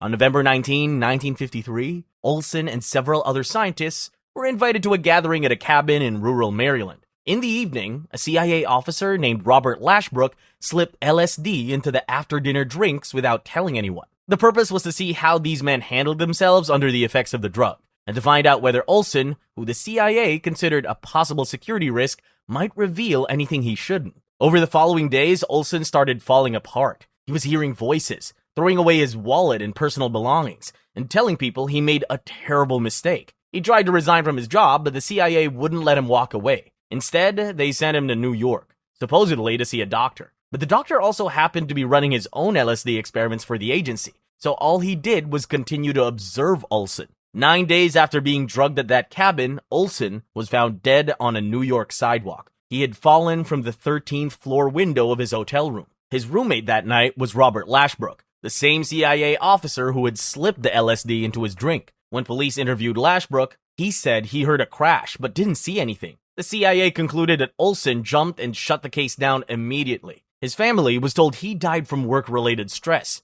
and for over 2 decades, that was the end of it. Then, in 1975, a government investigation into the CIA's past activities published a report. In it, they mentioned an unnamed army scientist who had been secretly given LSD and died days after. Olson's family read it and immediately knew it was about him. They went to the CIA demanding answers, threatening to sue, and the story hit the newspapers. Facing public backlash, President Gerald Ford invited the family to the White House to personally apologize, and the government paid them $750,000. Operation Mockingbird. You pick up a newspaper in 1955, and right there on the front page is a bold headline written by a journalist you recognize. It's about a foreign government cracking down on its own people. And as you read through it, you find yourself getting more convinced with every line that something has to be done about them. By the time you're done, your mind is made up. That reaction, the one you just had, is exactly what the CIA was aiming for. That's what Operation Mockingbird was about. Operation Mockingbird was a CIA program that started in the late 1940s. And the goal was simple: control what the public knew by controlling the people who gave out information to them. A senior CIA official named Frank Wisner built the whole thing. The agency quietly recruited journalists, editors, and media owners across the country and overseas. People who could be called on to write stories, kill stories, or push whatever version of events the CIA needed out there. According to a 1977 investigation by reporter Carl Bernstein, over 400 journalists had secretly carried out work for the agency. Some wrote planted stories. Others handed their notebooks directly to CIA officers. A few were full spies operating under the cover of being reporters. The list included people at the New York Times, Time Magazine, and CBS. The program ran for nearly 30 years before Congress started poking around in the mid-1970s with a church committee. By then, the whole operation, along with the CIA's other global propaganda work, was costing American taxpayers about $265 million a year. In 1976, the CIA finally announced they'd stopped working with journalists. But by that point, they'd already spent decades deciding what Americans could see, hear, and believe. The overthrow of Guatemala. It's 1952, and a farmer in Guatemala, a small country in Central America, is being handed a piece of land for the first time in his life. His family has worked other people's fields for generations, but under the country's new president, Jacobo Arbenz, unused farmland is being taken from wealthy landowners and given to poor families like his. In a country where most of the population can barely read and has never owned anything, this feels like the beginning of something real. But it didn't last. And of course, the CIA had something to do with it. Arbenz was handing land to people who actually needed it. But that didn't sit well with the people who had the most to lose. The reform meant any landowner with large amounts of unused land could have it taken. That included individuals. But it also included big corporations. The biggest one was the United Fruit Company, an American giant that owned over 500,000 acres in Guatemala, most of it just sitting there unused. Once they realized what was coming, they reached out to their connections. And they had very good ones. The U.S. Secretary of State, John Foster Dulles, had previously worked as a lawyer for the company, and his brother, Alan Dulles, was running the CIA and had even sat on its board. Together, the brothers pushed the Eisenhower administration to label Arbenz a communist threat. And within months, the CIA had approval to remove him. The CIA called the operation PB Success and started training a small force made up of Guatemalans who had fled after Arbenz came to power.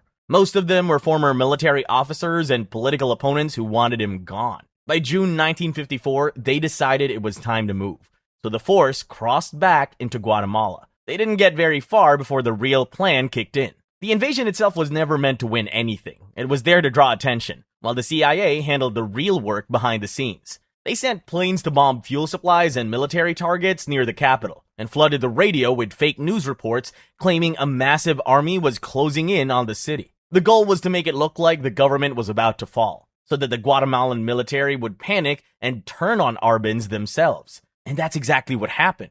Arbenz resigned on June 27, 1954, and was replaced by a military dictator handpicked by the CIA. After the coup, things in Guatemala got worse fast.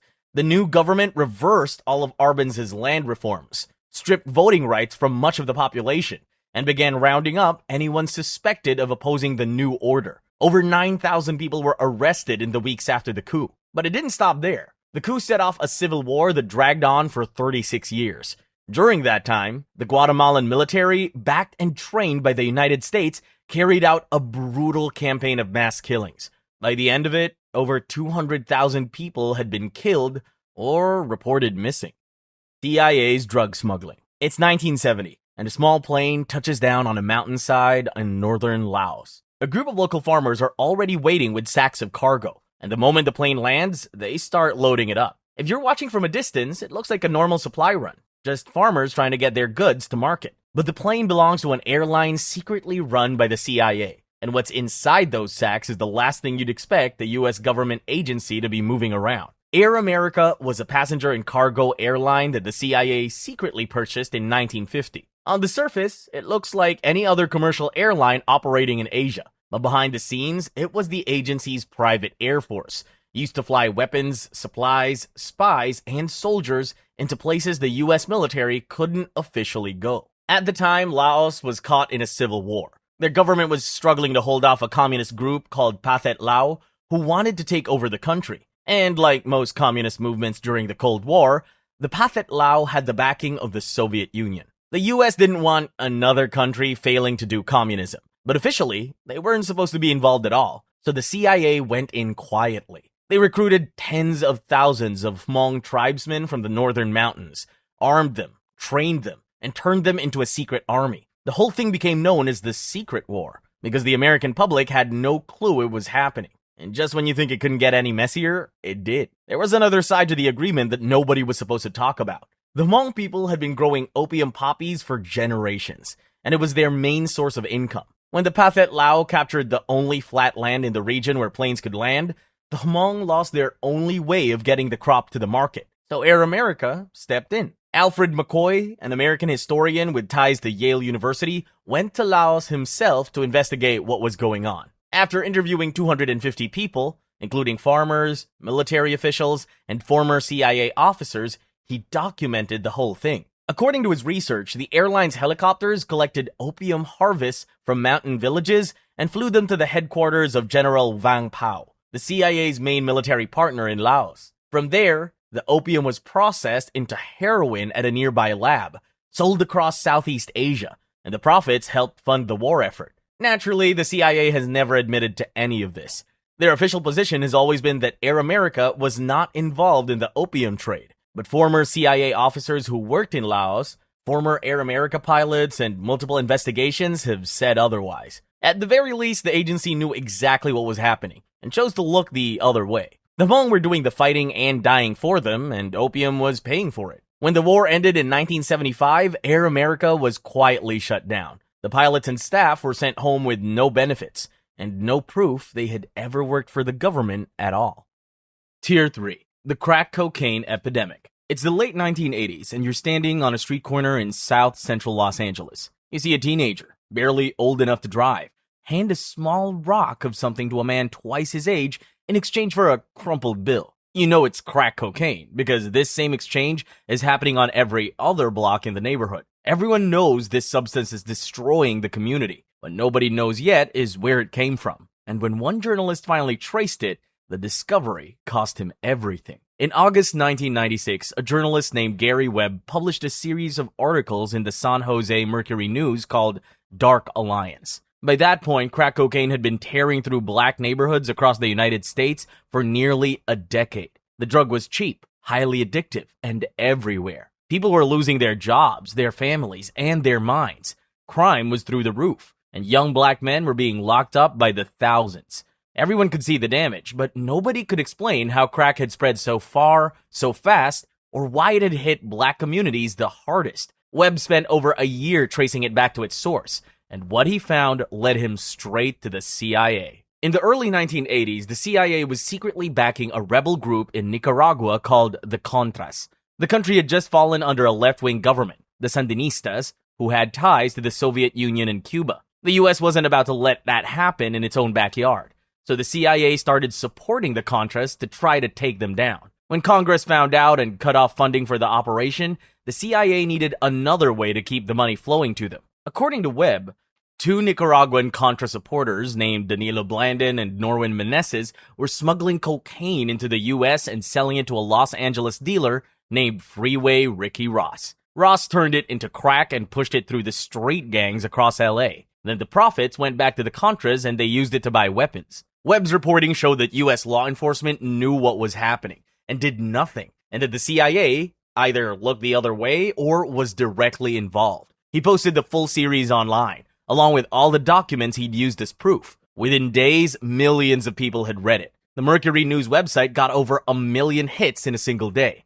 But instead of other journalists digging into what he'd discovered, the big papers went after him. The New York Times, the Washington Post, and the Los Angeles Times all attacked his reporting. His own newspaper caved, published an apology, and blocked him from publishing more stories. Webb eventually resigned in 1997. 2 years later, the CIA released its own internal report. It admitted that the agency had worked with suspected drug traffickers among the Contras, and had covered up Contra drug trafficking for over a decade. The thing Webb had been destroyed for reporting was confirmed by the agency itself, but by then, nobody was paying attention.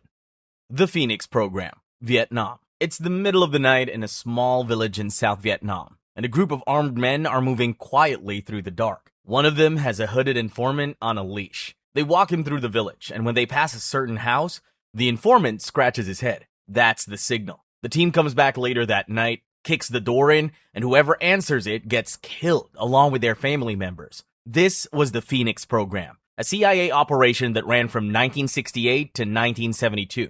At the time, the United States was deep in the Vietnam War, fighting alongside South Vietnam against the Communist North. The North had supporters hiding in the South, people who looked like ordinary civilians but were quietly recruiting fighters, gathering intelligence, and forcefully collecting taxes from villagers to fund the communist effort. The South Vietnamese government barely existed in these areas, so these operatives acted as the local authority. The CIA called this network the Viet Cong Infrastructure, and Phoenix was their plan to wipe it out. In 1967, Phoenix officially kicked off. Intelligence teams started compiling lists of suspected Viet Cong members in villages and provinces across the country. Once someone's name hit the list, a team was sent to neutralize them. In CIA speak, that could mean anything from capturing and interrogating to outright killing, whatever it took to get the job done. The teams doing this work were called Provincial Reconnaissance Units. They were originally known as counter-terror teams, but the CIA changed the name after officials got nervous about having the word terror attached to anything with their fingerprints on it. Lieutenant Vincent Okamoto, an intelligence officer with the program, explained how it usually went. They'd walk a hooded informant through a village, wait for the signal, then come back at night and kill whoever answered the door. Some operatives brought back severed ears as proof of their kills. Those who were taken alive ended up in interrogation centers run by South Vietnamese forces under CIA supervision. One of the most disturbing operations tied to the program took place in February 1969. A Navy SEAL team went into Thanh Phong, a small village in South Vietnam, to assassinate a local Viet Cong leader, but they never found him. Instead, they killed around 20 unarmed civilians, mostly women and children, under suspicion of being part of the Viet Cong. Their team leader, Bob Carey, received a Bronze Star for the operation and went on to become a U.S. Senator. What actually happened in Thanh Phong stayed buried for over 30 years, until the New York Times investigated in 2001. By the time the Phoenix program ended, the CIA's own numbers said over 81,000 people had been neutralized, with over 26,000 killed. Congress eventually pressured the CIA into shutting it down. But by then, thousands of people with no real connection to the Viet Cong had already been swept up, tortured, and killed based on nothing more than a name on a list. Operation Chaos. It's 1968 in the United States, and thousands of people are marching in the streets. They're protesting the Vietnam War, demanding equal rights for Black Americans, and pushing back against the government they feel has lost its way. To most people, this looks like democracy in action. To the White House, it looks like a problem. And to the CIA, it became a mission. The program was created under President Lyndon Johnson, who was convinced that the growing wave of anti-war protests and civil rights demonstrations wasn't just coming from ordinary citizens. He believed foreign governments, specifically the Soviet Union and China, had to be pulling the strings from behind the scenes. So he ordered the CIA to find the proof. But there was one major issue with that. The CIA was created to operate overseas. Its own rules, set out when the agency was founded in 1947, made it clear that spying on American citizens inside the United States was not part of its job. That was the FBI's territory. But the White House didn't care, and the CIA went along with it. Under the direction of CIA Chief Richard Helms and counterintelligence head James Angleton, the agency set up a special unit and got to work. CIA agents were sent to college campuses across the country, where they learned the language and culture of the protest movement so they could blend in. Once they had built up their cover, some were sent overseas to track American activists traveling abroad and looking for ties to foreign governments. Others stayed home and kept feeding information back to the agency. Over time, the program grew far beyond the anti-war movement. The CIA began watching civil rights groups, Black nationalist organizations like the Black Panther Party, the Women's Liberation Movement, and even Jewish community groups and the Israeli embassy. After years of spying on their own citizens and building files on thousands of people, the CIA's own reports kept saying the same thing. There was no evidence of foreign influence behind any of it. American citizens were protesting because they genuinely disagreed with what their government was doing. But President Johnson rejected those findings, and so did President Nixon, who expanded the program after taking office. The answer they wanted never came, but the spying continued anyway. The program was finally exposed in 1974, when journalist Seymour Hersh published a front-page story in the New York Times revealing what the CIA had been doing. Congressional investigations followed, and the program was officially shut down after being ruled to have exceeded the CIA's legal authority. By then, 7 years of surveillance had built up over 7,000 files and an index covering 300,000 people who had done nothing but exercise their right to disagree with their own government. CIA black sites. Imagine you're a bus crossing the border from Serbia into Macedonia on New Year's Eve 2003. You get pulled aside by border officials, and within hours you're locked in a hotel room in the capital with no phone, no lawyer, and no clue what's going on. Then a group of men show up, beat you, strip you naked, and shove you onto a plane. When it lands, you're dragged into a concrete cell with no windows, no light, and no idea which country you're even in. That's exactly what happened to Khalid El-Masri, a German citizen, when the CIA took him to a secret prison in Afghanistan known as the Salt Pit. After the September 11 attacks in 2001, which killed nearly 3,000 people, the CIA was given the green light to do whatever it thought was necessary to hunt down anyone connected to Al-Qaeda. Instead of sticking to normal legal limits, the agency built a network of secret prisons in places like Afghanistan, Thailand, Poland, Romania, and Lithuania. The governments in those countries quietly went along with it, even though most of them denied it for years. Prisoners were flown in from one location to another on unmarked places in what the CIA called extraordinary rendition, which is basically them admitting, in the most roundabout way possible, that people were kidnapped and moved across the world without anyone knowing. At least 119 men were held in these facilities, and many were grabbed based on thin or faulty intelligence. El-Masri was one of them. His crime was having a name that sounded like a suspected Al-Qaeda member. A CIA officer approved his capture based on what the agency later described as a hunch. Inside the salt pit, he was beaten, stripped, and photographed naked. He was then locked in a tiny concrete cell with nothing but a dirty blanket and interrogated repeatedly to get him to admit his crimes and ties to Al-Qaeda. But he had no ties to admit. He wasn't the person they were looking for. The CIA realized they had the wrong man within weeks of taking him. But even after they knew he was innocent, they kept him locked up for another 2 months because different departments within the agency couldn't agree on what to do with him. When they finally let him go, they didn't fly him home. They put him on a plane to Albania, dropped him in the middle of nowhere, and went, "Look, mistakes were made. Let's not dwell on them," and took off. They just ruined a man's life for a crime he didn't commit. But to the agency, it was just one of those things. In 2009, just 2 days after taking office, President Obama signed an order shutting the program down. But none of the people who were involved in running it have ever been charged with a crime. As of today, several of the men who were held and tortured in black sites are still sitting in a military prison in Guantanamo Bay, Cuba. Some have been there for over 20 years without ever being put on trial, because the moment they step into a courtroom, everything that was done to them comes with them. And that's not something the government is willing to risk. So instead, they just keep them locked up indefinitely.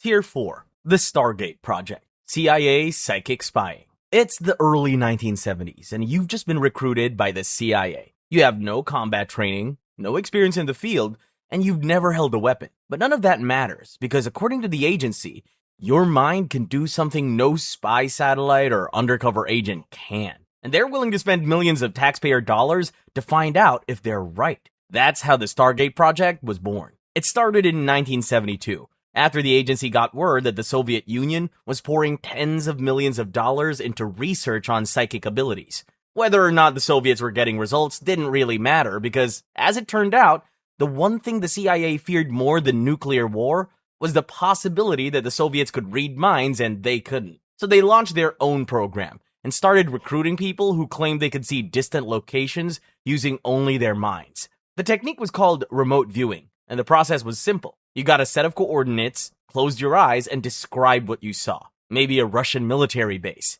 a weapons facility in the Middle East, or a hostage situation across the globe. All that without leaving your chair. At its peak, around 20 remote viewers were part of the program, and the government had poured roughly $20 million into it. The CIA and the military used them on real missions. In 1974, one viewer described a Soviet nuclear testing site with enough accuracy that the CIA decided the program was worth keeping alive. Over the years, participants were tasked with locating kidnapped officials, finding missing aircraft, and tracking Soviet submarines. One viewer, an Army veteran named Joseph McMonigal, claimed he worked on over 450 missions between 1978 and 1984. It all seemed to be working, sort of. For every success, there were plenty of misses. In 1989, a remote viewer was asked to help track down a fugitive. She pinpointed his location to a town in Wyoming. U.S. agents eventually found him about 100 miles away. The intel was off by 100 miles, but hey, at least she got the state right. When the program's results were actually measured across the board,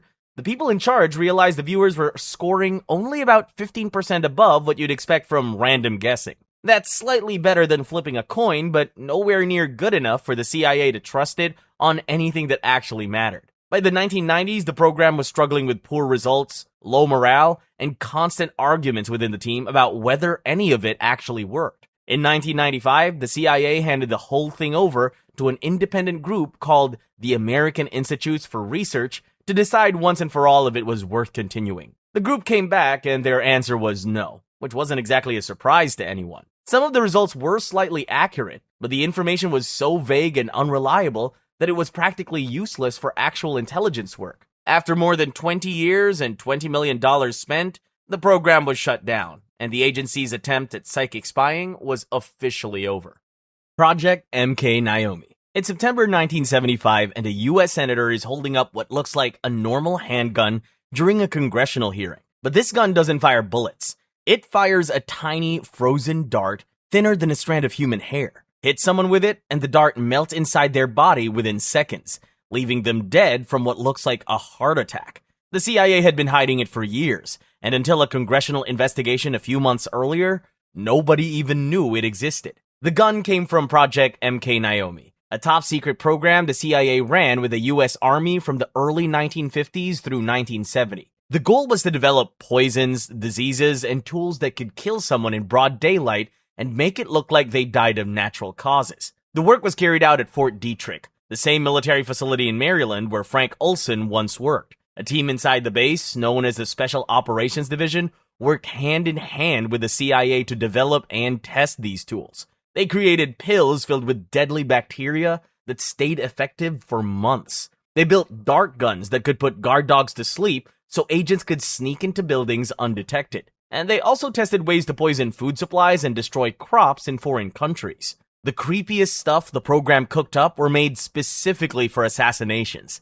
The insiders called them the Big Five. One was the dart gun that ended up in the Senate hearing. It could fire a tiny frozen pellet of poison from 100 meters away, silently, and leave almost no mark on the body. Another weapon in the set used rifle bullets packed with anthrax, a deadly bacteria that would release into the air on impact. The details of some of the others are still classified. In 1969, President Nixon signed an order banning all biological weapons and told every government agency to destroy whatever they had.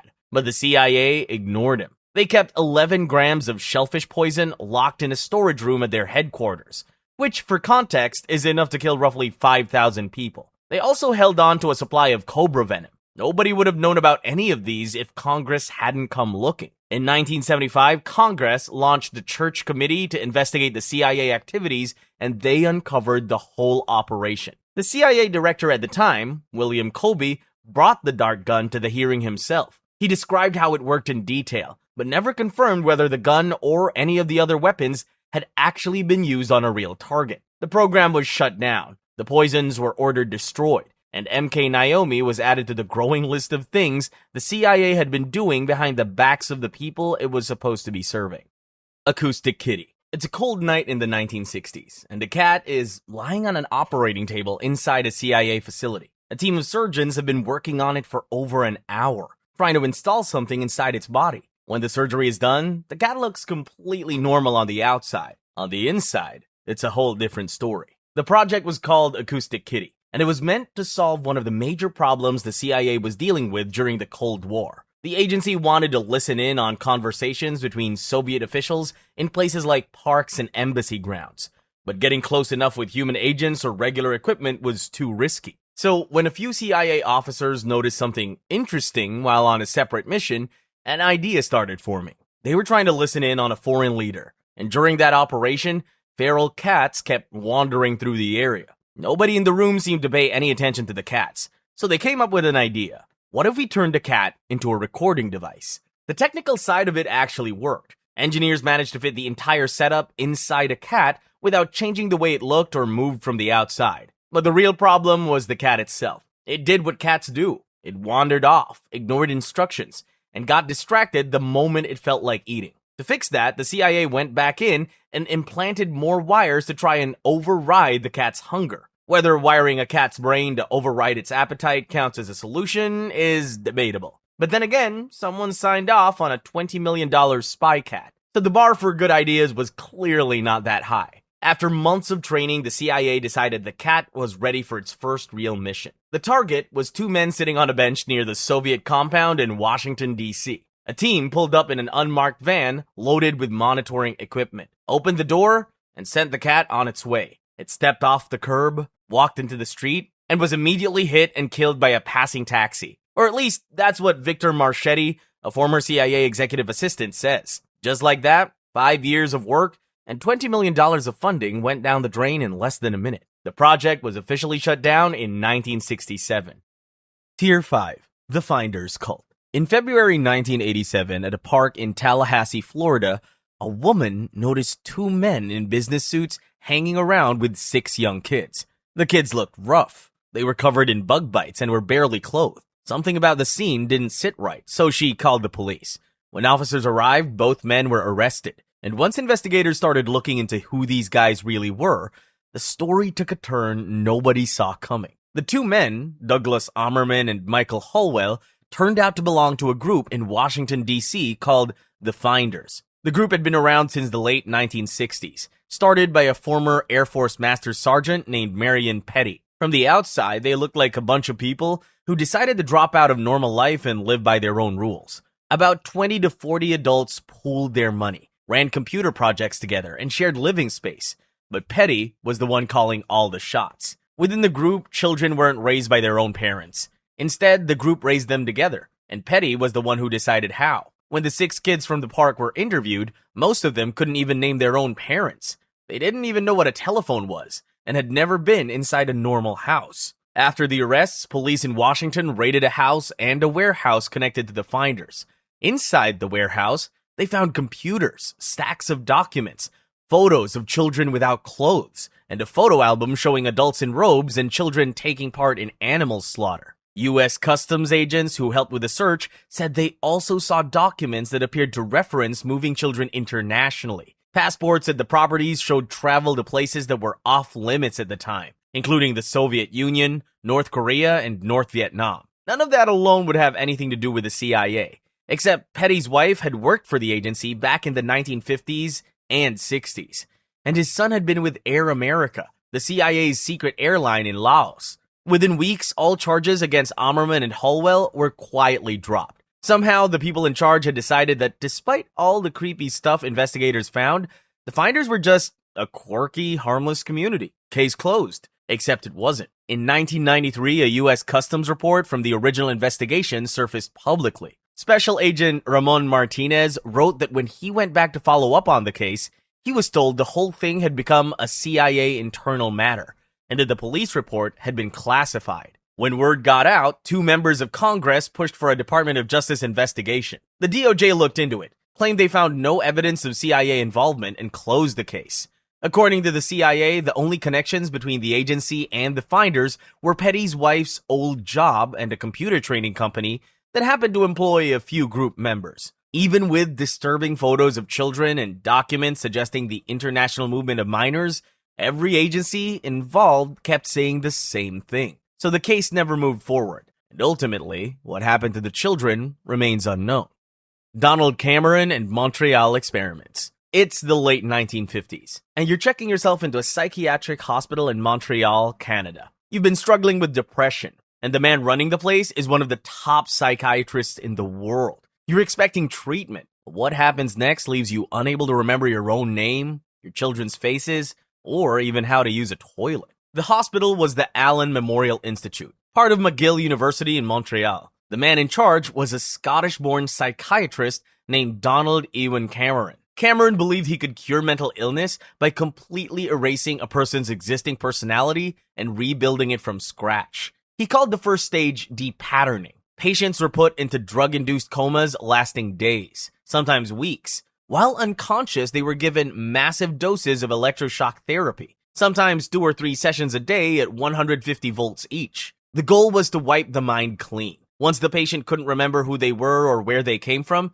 Cameron moved to stage 2. Psychic driving, tape-recorded messages, things like, "You are worthless," followed by, "You are lovable," were played on a loop through speakers or headphones while the patient lay sedated. Some of these recordings played up to 500,000 times over weeks. Patients came in with treatable conditions like depression and anxiety, but they came out unable to recognize their own families, to dress themselves, or to even speak properly. Some had to be toilet trained again, like toddlers. One woman's daughter described her mother as a completely different person after treatment. She would sit alone in the dark and write strange codes on the walls. So how does the CIA fit into all of this? Well, from 1957 to 1964, the agency secretly funded Cameron's work through a front organization called the Society for the Investigation of Human Ecology. It was all part of MKUltra, the CIA's broader mind control program that we covered earlier on. The agency funneled roughly $69,000 to Cameron over those years, which doesn't sound like much until you realize they were buying access to a world-famous psychiatrist running live experiments on how to break down and rebuild the human mind. When MKUltra was exposed in 1975, survivors started coming forward, and lawsuits followed. It later came out that the Canadian government had also been funding Cameron's work, though they claimed they didn't know the full extent of what he was doing. The Canadian government eventually paid some victims $100,000 each, but never formally admitted responsibility, and neither did the CIA. Abu Zubaydah, the man tortured for nothing. It's the middle of the night in March 2002, and a CIA team working with Pakistani forces have just stormed a building in Faisalabad. The man thereafter is inside. He's shot during the raid and barely conscious, but they rush him to a hospital because they need him alive. The US government is convinced he's one of Al-Qaeda's top leaders, which means he knows about every plot the group has in the works against America. After the September 11 attacks in 2001, which killed nearly 3,000 people, the CIA launched a global manhunt for anyone connected to Al-Qaeda. Abu Zubaydah was the first big catch. From the moment he was captured, the Bush administration treated him like the crown jewel of the war on terror. The CIA flew him to a secret prison in Thailand and subjected him to what they call enhanced interrogation. That's code for he was brutally tortured. Zubaida was waterboarded. He was strapped down, a cloth was pressed over his face, and water was poured over his nose and mouth until his body went into full panic mode. He was also stripped naked and locked into a coffin-sized box for hours. At one point, while he was still in custody, his left eye, which had already been damaged during his capture, was surgically removed. Between 2002 and 2006, Zubaida was shuffled around secret CIA prisons in Poland, Morocco, and Afghanistan. He was interrogated and held in terrible conditions, all because the agency believed he had information that could prevent the next attack. The thing is, he had nothing to give. Over time, the CIA realized he had nothing to do with the September 11 attacks. He didn't run any Al-Qaeda camps, and he wasn't a top member of the group. In fact, by 2006, the CIA itself admitted that Zubaida was not a member of Al-Qaeda. That same year, he was transferred to Guantanamo Bay, a U.S. military detention facility in Cuba. He has been there ever since. He has never been charged with a crime and has never been put on trial. In 2023, a United Nations group declared his detention unlawful and called for his immediate release. But the US government has refused to release him. That's it for today's iceberg. People love to call government conspiracy theories crazy. And to be fair, some of them kind of are. But when the agency in question has already been caught doing this many shady things, crazy starts to sound a lot less far-fetched. And that's just the stuff we know about. Many programs are still classified. And if history is anything to go by, whatever's still hidden probably isn't a list of good deeds. Tier 1. Osama bin Laden. Would it really be an FBI most wanted list without bin Laden? Absolutely not. Best known for orchestrating the 9/11 attacks, bin Laden was responsible for the deaths of thousands in one of the worst terrorist acts in history. And as if that wasn't enough, he also founded Al-Qaeda. But we'll get to that. Born in 1957 in Saudi Arabia, Osama bin Laden wasn't just any rich kid. He was the son of a wealthy construction tycoon. His father, Mohammed bin Laden, divorced his mother right after he was born, but didn't leave her hanging. He hooked her up with his rich friend, Mohammed al-Atas, who later became bin Laden's stepfather. When his father passed, bin Laden inherited around $25 to $30 million, which you have to admit is a lot of money, and he could have done literally anything with it. Luxury cars, private islands, and early retirement. But no, he decided terrorism was a better investment. Now, depending on who you ask, bin Laden was either a college dropout or a degree holder. But what really mattered was what he did after leaving school. He got involved in the Soviet-Afghan War, claiming he was outraged by the injustice done to the Afghan people. No, seriously, that's what he said. By the 1980s, bin Laden was a major player in the Mujahideen's fight against the Soviet Union. He didn't just fund the war. He recruited fighters, supplied weapons, and handled logistics. While his efforts helped push the Soviets out, they also gave him connections to other extremists, allowing him to build Al-Qaeda, basically Terrorism Inc. Once the Soviet Union fell, bin Laden set his sights on a new enemy, the United States. He claimed the US military had no business in the Middle East and saw American foreign policy as a direct attack on Muslims. And in response, he did the only logical thing for a terrorist: bomb American embassies. On August 7, 1998, bin Laden's Al-Qaeda group bombed US embassies in Tanzania and Kenya, killing over 200 people and injuring thousands. This was the first large-scale attack under his command, and let's just say there were plenty more where that came from. As expected, bin Laden was hit with multiple charges, but surprisingly, Libya was the first country to issue an international arrest warrant for him in 1998. Not for 9/11, but for the 1994 murder of a German intelligence agent, Sylvan Becker, and his wife. Then, on June 8, 1998, a U.S. grand jury officially charged bin Laden with conspiring to attack U.S. defense utilities. They also recognized him as the leader of Al-Qaeda, a major financier of global terrorism and an enemy of American interests. By June 1999, bin Laden had made his way onto the FBI's most wanted list, long before 9/11 even happened. After years of hiding, bin Laden was finally tracked down in 2011 at a compound in Abbottabad, Pakistan.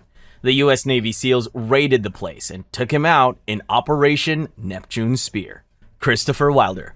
Christopher Wilder, aka the Beauty Queen Killer, aka the Snapshot Killer, was born in Australia on March 13, 1945.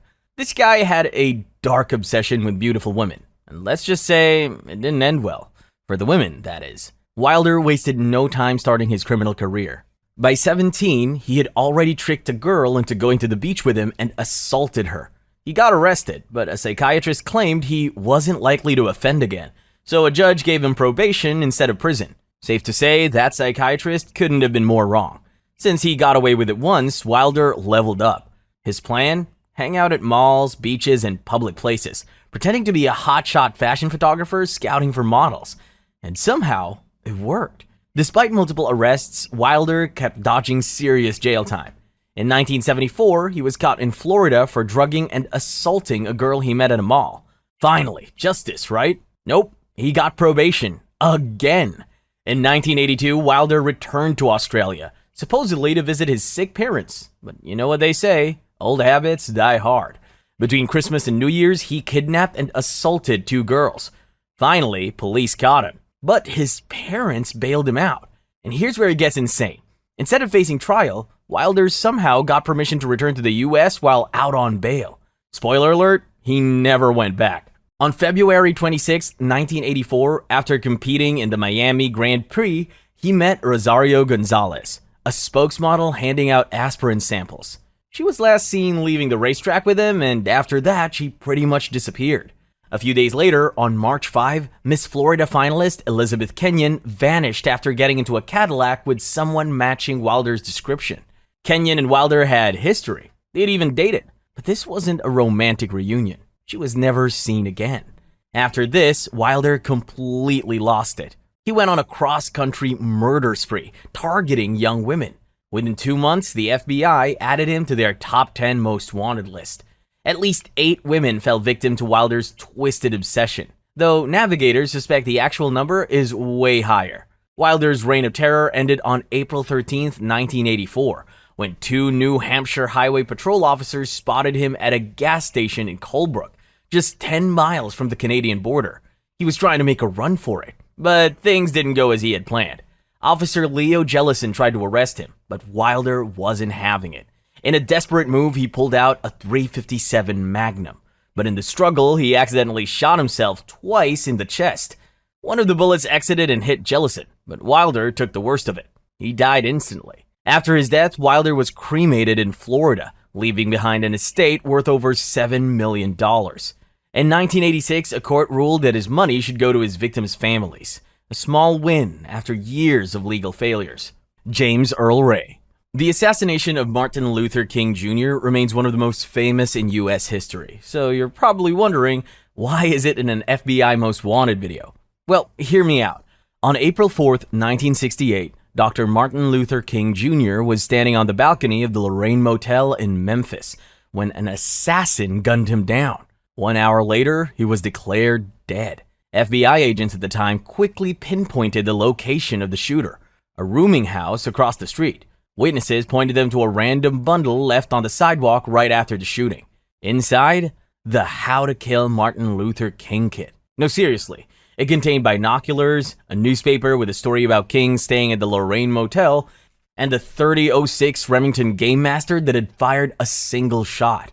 And lucky for them, the whole thing was covered in fingerprints of escaped convict James Earl Ray.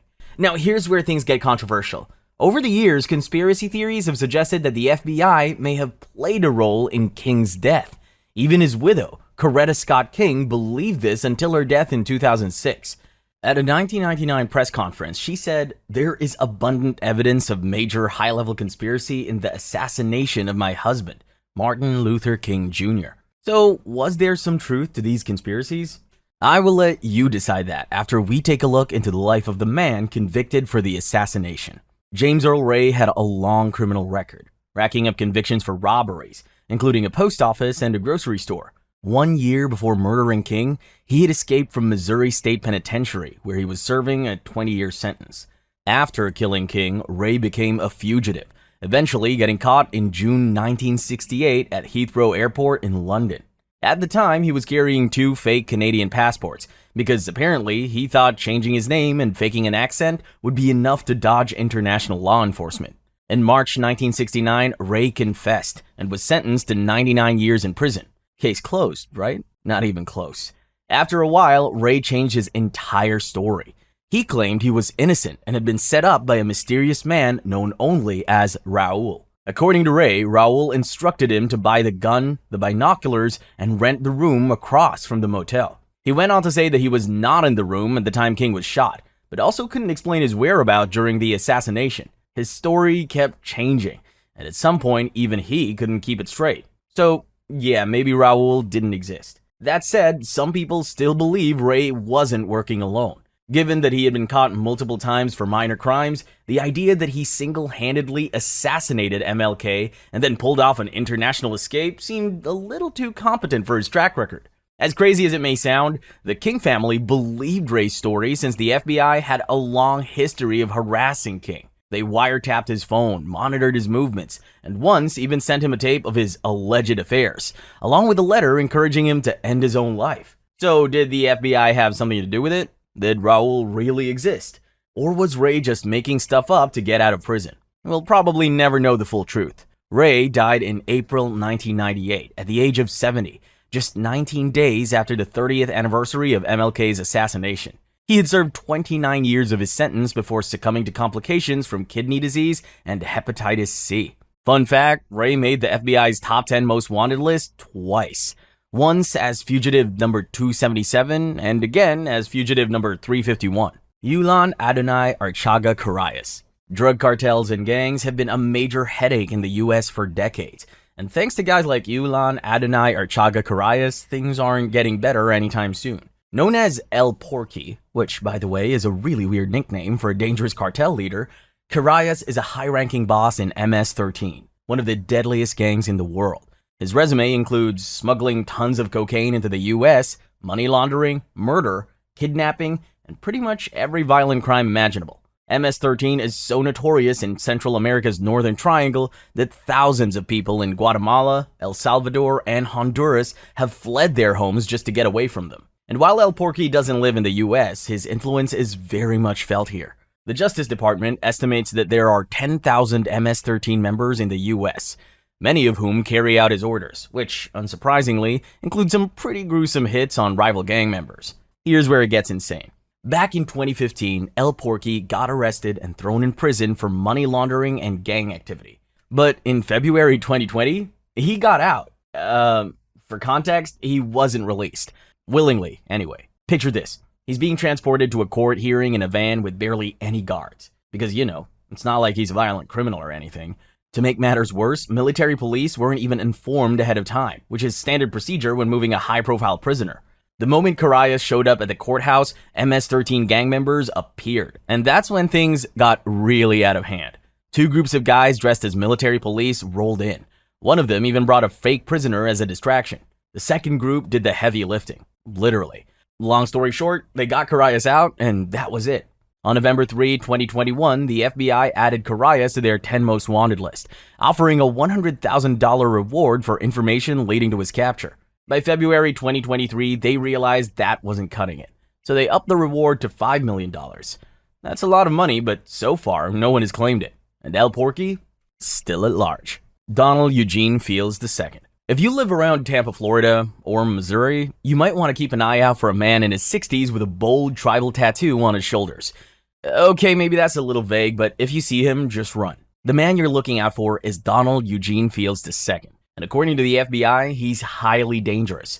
So dangerous, in fact, that they've slapped a $250,000 bounty on his head. Given his age, Donald might not seem all that scary at first glance, but if there happen to be any minors in the vicinity, you should be on high alert. The guy has an extensive rap sheet, and his crimes all fall under the umbrella of really bad things you should never do to children. Fields landed on the FBI's most wanted list in May 2023, after being indicted on 1 count of child trafficking. But that's just one charge. His actual record? 15 more charges, including child abuse and witness tampering in the Missouri Circuit Court system. The FBI also claims that between 2013 and 2017, Fields was actively luring minors into adult acts for commercial purposes. And if that wasn't disturbing enough, he had a business partner, a guy named Theodore Ted John Sartori Sr. According to Assistant U.S. Attorney Diana Collins, Sartori was essentially financing Fields' crimes. He handed over cash, cars, motorcycles, vacations, even Christmas presents, all in exchange for access to the victim. Sartori was later indicted on one count of child trafficking, but he pleaded not guilty and is still awaiting trial. Fields, on the other hand, went incognito. In March 2022, he was supposed to show up for a court hearing, but he didn't. So authorities checked his house and he was long gone. By December 2022, the court issued a federal arrest warrant, but that didn't do much either. In May 2023, the FBI officially added him to their most wanted list, dropping a $250,000 bounty on him. And so yeah, Donald Eugene Fields II is still out there. Tier 2. Ruja Ignatova. If you've been on the internet long enough, you definitely know a thing or two about the Bitcoin boom and the promises that came with it in 2013. Alongside the giant cryptocurrency Bitcoin, there were other smaller coins that tried to compete with promises of being bigger than Bitcoin. One of such was OneCoin. Did any coin ever get to be bigger than Satoshi's genius financial invention? Well, certainly not OneCoin. In 2014, Ruja Ignatova and her partner, Carl Sebastian Greenwood, launched a coin that they claimed would be the next big cryptocurrency. They even put out projections that by 2017, their invention would be bigger than Bitcoin. Turns out, Greenwood's sales skills and Ignatova's ability to look rich and important were enough to scam investors out of $4 billion at the height of this Ponzi scheme. So how did they pull it off? It was actually pretty simple. The couple met with investors and promised fivefold, or in some cases, tenfold returns on investments for purchasing various packages of the OneCoin investment plans. In total, it was estimated that about 3 million people, mostly from Europe, Asia, and the United States, had invested in this coin before the bubble burst. And just in case you're thinking it was a genuine investment platform that just happened to make a few wrong plays with around $4 billion of investors' funds, yeah, that's not what happened. During the investigation, it was revealed that Ignatova and her partner had referred to the coin as a trashy coin and described investors as idiots and crazy people in their email exchanges leading up to the coin's launch. It also came to light that Ignatova had a getaway plan should everything come crashing down. The plan? Take the money and run, then blame someone else, which is pretty much exactly what she did. By this point, Ignatova was no stranger to financial crimes. In 2012, she had received a suspended 14-month sentence for her involvement in a financial scheme connected to her father, Plamen Ignatov, who had acquired a company that was declared bankrupt under dubious circumstances shortly afterward. In 2013, she was involved in another multi-level marketing scheme called Bitcoin, before eventually launching OneCoin in 2014. Given her extensive criminal background, it's no surprise that Ignatova knew exactly when to make a run for it. She boarded a flight in Sofia, Bulgaria in October 2017 and vanished, leaving Greenwood and her other business partners to take the fall for their fraudulent business venture. Greenwood pleaded guilty in December to wire fraud, conspiracy to commit wire fraud, and conspiracy to launder money. In addition to his 20 years prison term, he was ordered to forfeit about $300 million. As the search for Ignatova continued, she was charged in absentia by U.S. authorities for wire fraud, securities fraud, and money laundering in 2019. She was added on the FBI's most wanted list in mid-2022 with a bounty of $250,000, but has pretty much been a ghost since her disappearance. In June 2024, the reward for any information leading to Ignatova's arrest was increased to $5 million. But let's be real, the odds of anyone claiming that money are about as good as OneCoin actually being legit. That's because, according to word on the street in Bulgaria, Ignatova has been dead since 2018. Allegedly, a Bulgarian drug lord who had some serious financial ties to OneCoin had her killed to cover his tracks. So unless she's out there pulling a crypto Houdini, it's unlikely anyone will ever see that $5 million. Arnaldo Jimenez. On May 11, 2012, Estrella Carella invited her family and friends to a surprise dinner, which, plot twist, turned out to be her wedding dinner. Carella and her lover, Arnaldo Jimenez, had tied the knot earlier in the day at Chicago City Hall. Sadly, their love story took a very dark turn less than 24 hours after they became man and wife. Carella was found on May 13, 2012, lying in a pool of her own blood in a bathtub at her home in Burbank. Her family had become concerned after she failed to pick up her 2 children who she had left with. According to authorities, Carella was still wearing the dress from her wedding reception when she was discovered. Another chilling detail, Jimenez reportedly called his sister and tearfully admitted to leaving his wife bleeding after what he called a bad fight. According to the FBI, Jimenez stabbed Carella multiple times inside his Maserati, then dragged her body home and left her in the bathtub on the morning of May 12th, less than 24 hours after their wedding. Jimenez had been on the run ever since and was placed on the FBI's most wanted list in May 2019 with an initial bounty of $100,000. The bounty was increased to $250,000 in 2023 as efforts to capture him intensified. Authorities initially tracked Jimenez using his cell phone, but hit a dead end at the Mexico border, where he last used his phone on the same day his wife's body was found. If you're thinking of playing bounty hunter, here's what you need to know. Jimenez is about 6 feet tall, has black hair and brown eyes, and is currently 42 years old. Oh, and he's most likely hiding out in Mexico. So unless you're planning a trip south of the border, chances are you won't be bumping into him anytime soon. Vitelum innocent. Nothing pisses off the United States more than its citizens being held hostage by any militia, anywhere.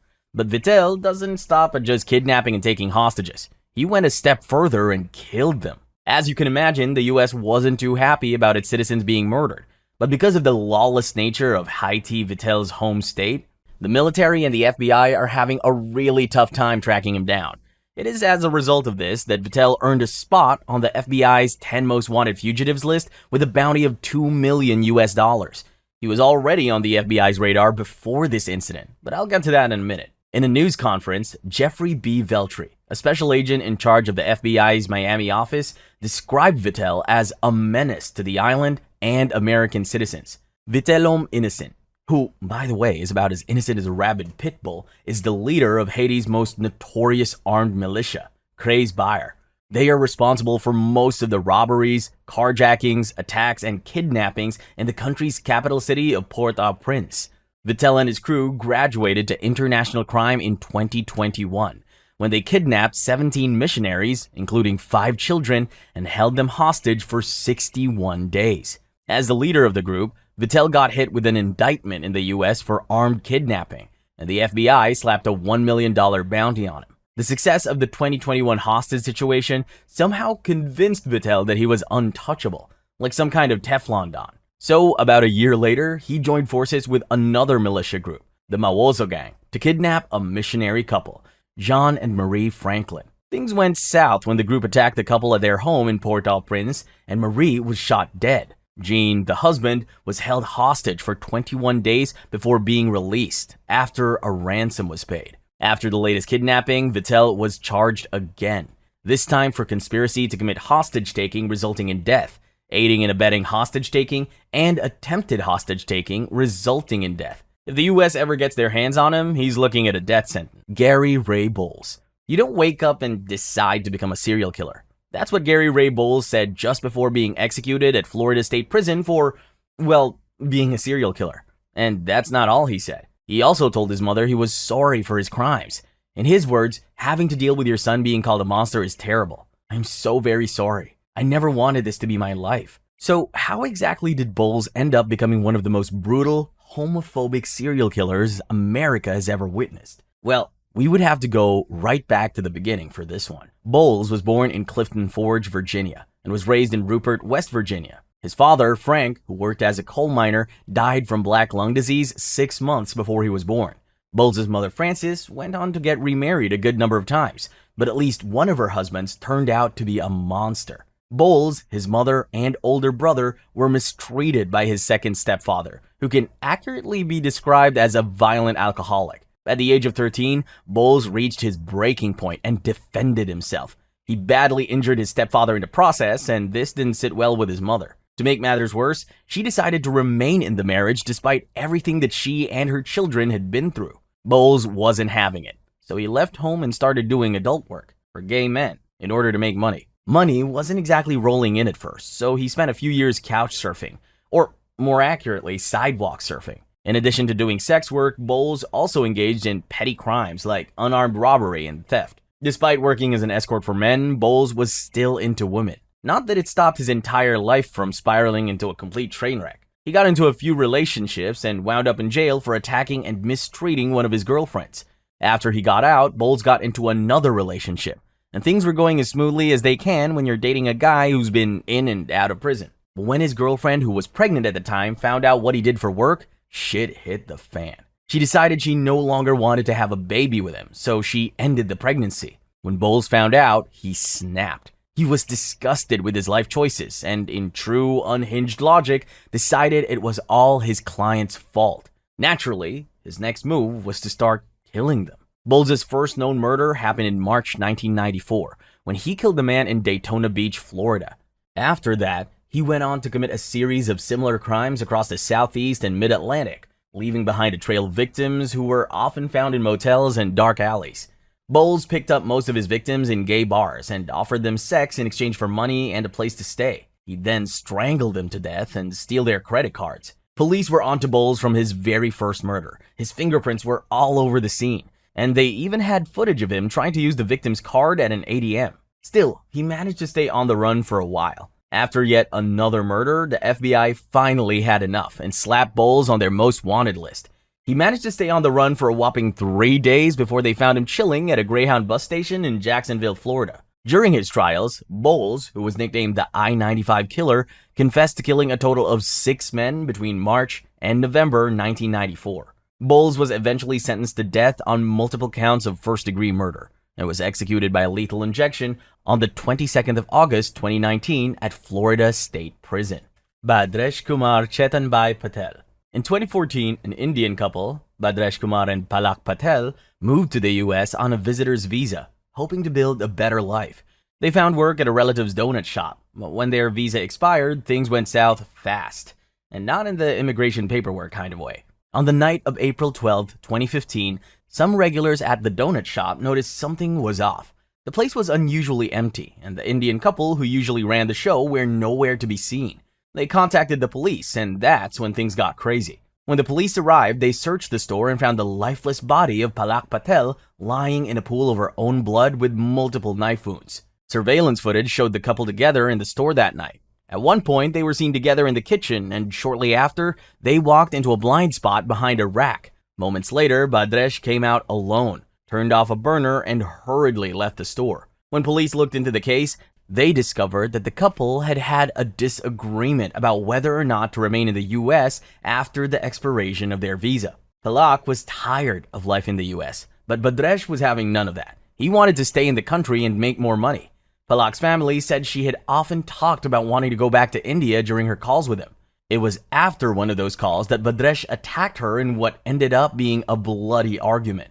Immediately after the gruesome murder of his wife, who was 21 at the time, Bhadresh, who was 24, went home to pick some documents and headed for a hotel at Newark, where surveillance footage captured him paying cash for a room. He checked out the next morning and made his way to Newark Penn Station in New Jersey, where he was last officially spotted on the 13th of April 2015. Authorities believe Palak must have escaped the country with the help of human traffickers, as the expiratory status of his visa would have made it almost impossible for him to quickly leave the country legally. As of the time of this report, Bhadresh has not been charged for any offense, but has been on the run since 2015 and is wanted for the alleged murder of his wife. He landed on the FBI's most wanted list in April 2017, with a $250,000 bounty on his head. The FBI considers him extremely dangerous. Which, yeah, no kidding. The guy stabbed his wife to death over a visa argument. Jason Derek Brown. How do you go from having a master's degree and running a church to landing on the FBI's most wanted list? Jason Derek Brown figured it out. On the morning of November 29, 2004, Robert Keith Palomares, a 24-year-old armored car guard, was carrying the weekend deposits outside the AMC Theater at 4915 East Ray Road in Phoenix. At about 10 a.m., a hooded gunman ambushed and shot Palomares with a .45 caliber semi-automatic Glock. The gunman fired 6 shots in total, and although Palomares was armed, the poor guy didn't even get a chance to defend himself. With Palomares down, the shooter grabbed a bag with $56,000 in cash, bolted into an alley, and made his grand escape on a bicycle. Palomares was transported to a nearby hospital where he was pronounced dead. Witnesses initially described the shooter as being anywhere from 25 to 30 years old and Hispanic, but they were wrong. Authorities recovered the shooter's getaway bicycle and lifted fingerprints from it that linked Jason Brown to the attack. Earlier that month, Jason had purchased a .45 caliber Glock pistol and signed up for some shooting lessons at Totally Awesome Guns and Range in Salt Lake City. His instructor described him as an obnoxious student and said he was inexperienced with arms. But hey, turns out the guy knew enough to commit murder. Jason's neighbors said he lived a flashy life and loved showing off his wealth. But when authorities dug deeper, they found out he was drowning in debt. The man was owing tens of thousands of dollars and was defaulting on payments. Investigators believe that was the real reason behind the robbery and the murder of Palomares. As the authorities were hot on his heels, Jason fled Arizona with his BMW to Las Vegas, where he swapped it for a Cadillac Escalade. An arrest warrant was issued on December 4th by Maricopa County Superior Court, charging Jason with first-degree murder and armed robbery. Although the charges meant he was officially a fugitive, Jason remained unfazed and made his way to Portland, Oregon. Once in Portland, Jason straight up vanished. His car was found ditched at the Portland International Airport, but he was nowhere to be seen. In 2007, the FBI put Jason on its top 10 list of most wanted fugitives, but the case witnessed next to no progress since then. In 2008, one of Jason's acquaintances spotted him at Hoogle Zoo in Salt Lake City, Utah, but he quickly vanished again as soon as he realized he had been made. After 15 years on the FBI's most wanted list, Jason was removed due to zero leads. Not exactly the way you'd want to retire from crime. He was the second fugitive from Arizona to get taken off that year. The first, Robert Fisher. Tier 3. Leslie Isbin-Rogie. Usually, to land on the FBI's top 10 most wanted list, you'd have to pull off a massacre, mastermind a major crime, or assassinate someone important. Unless you're Leslie Isbin-Rogie. In over 20 years, Rogie robbed more than 30 banks and made away with millions of dollars. His first run-in with the law was in the 1970s, when he was arrested for car theft and grand larceny.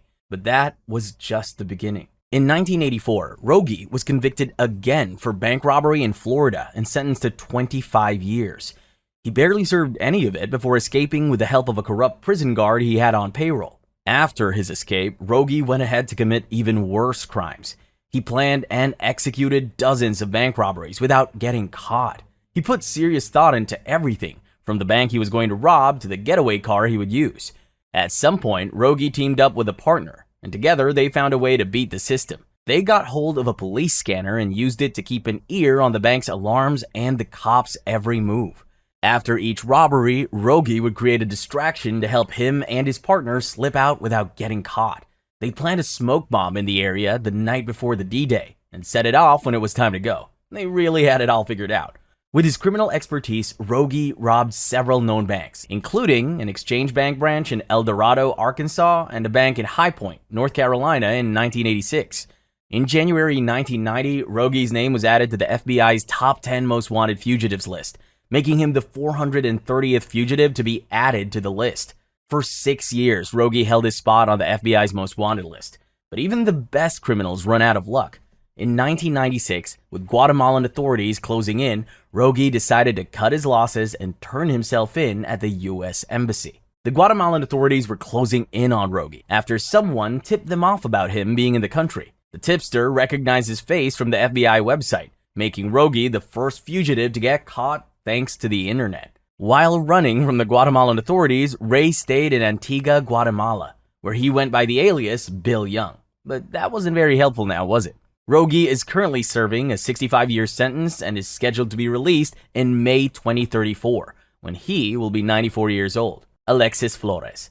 If there's one thing this case proves, it's that real-life feds are way worse at keeping records than Hollywood makes them out to be. On August 3, 2000, the body of 5-year-old Iriana de Jesus was discovered in the basement of an abandoned apartment building in Philadelphia, 5 days after she was reported missing. She had been assaulted, strangled, and wrapped in a trash bag.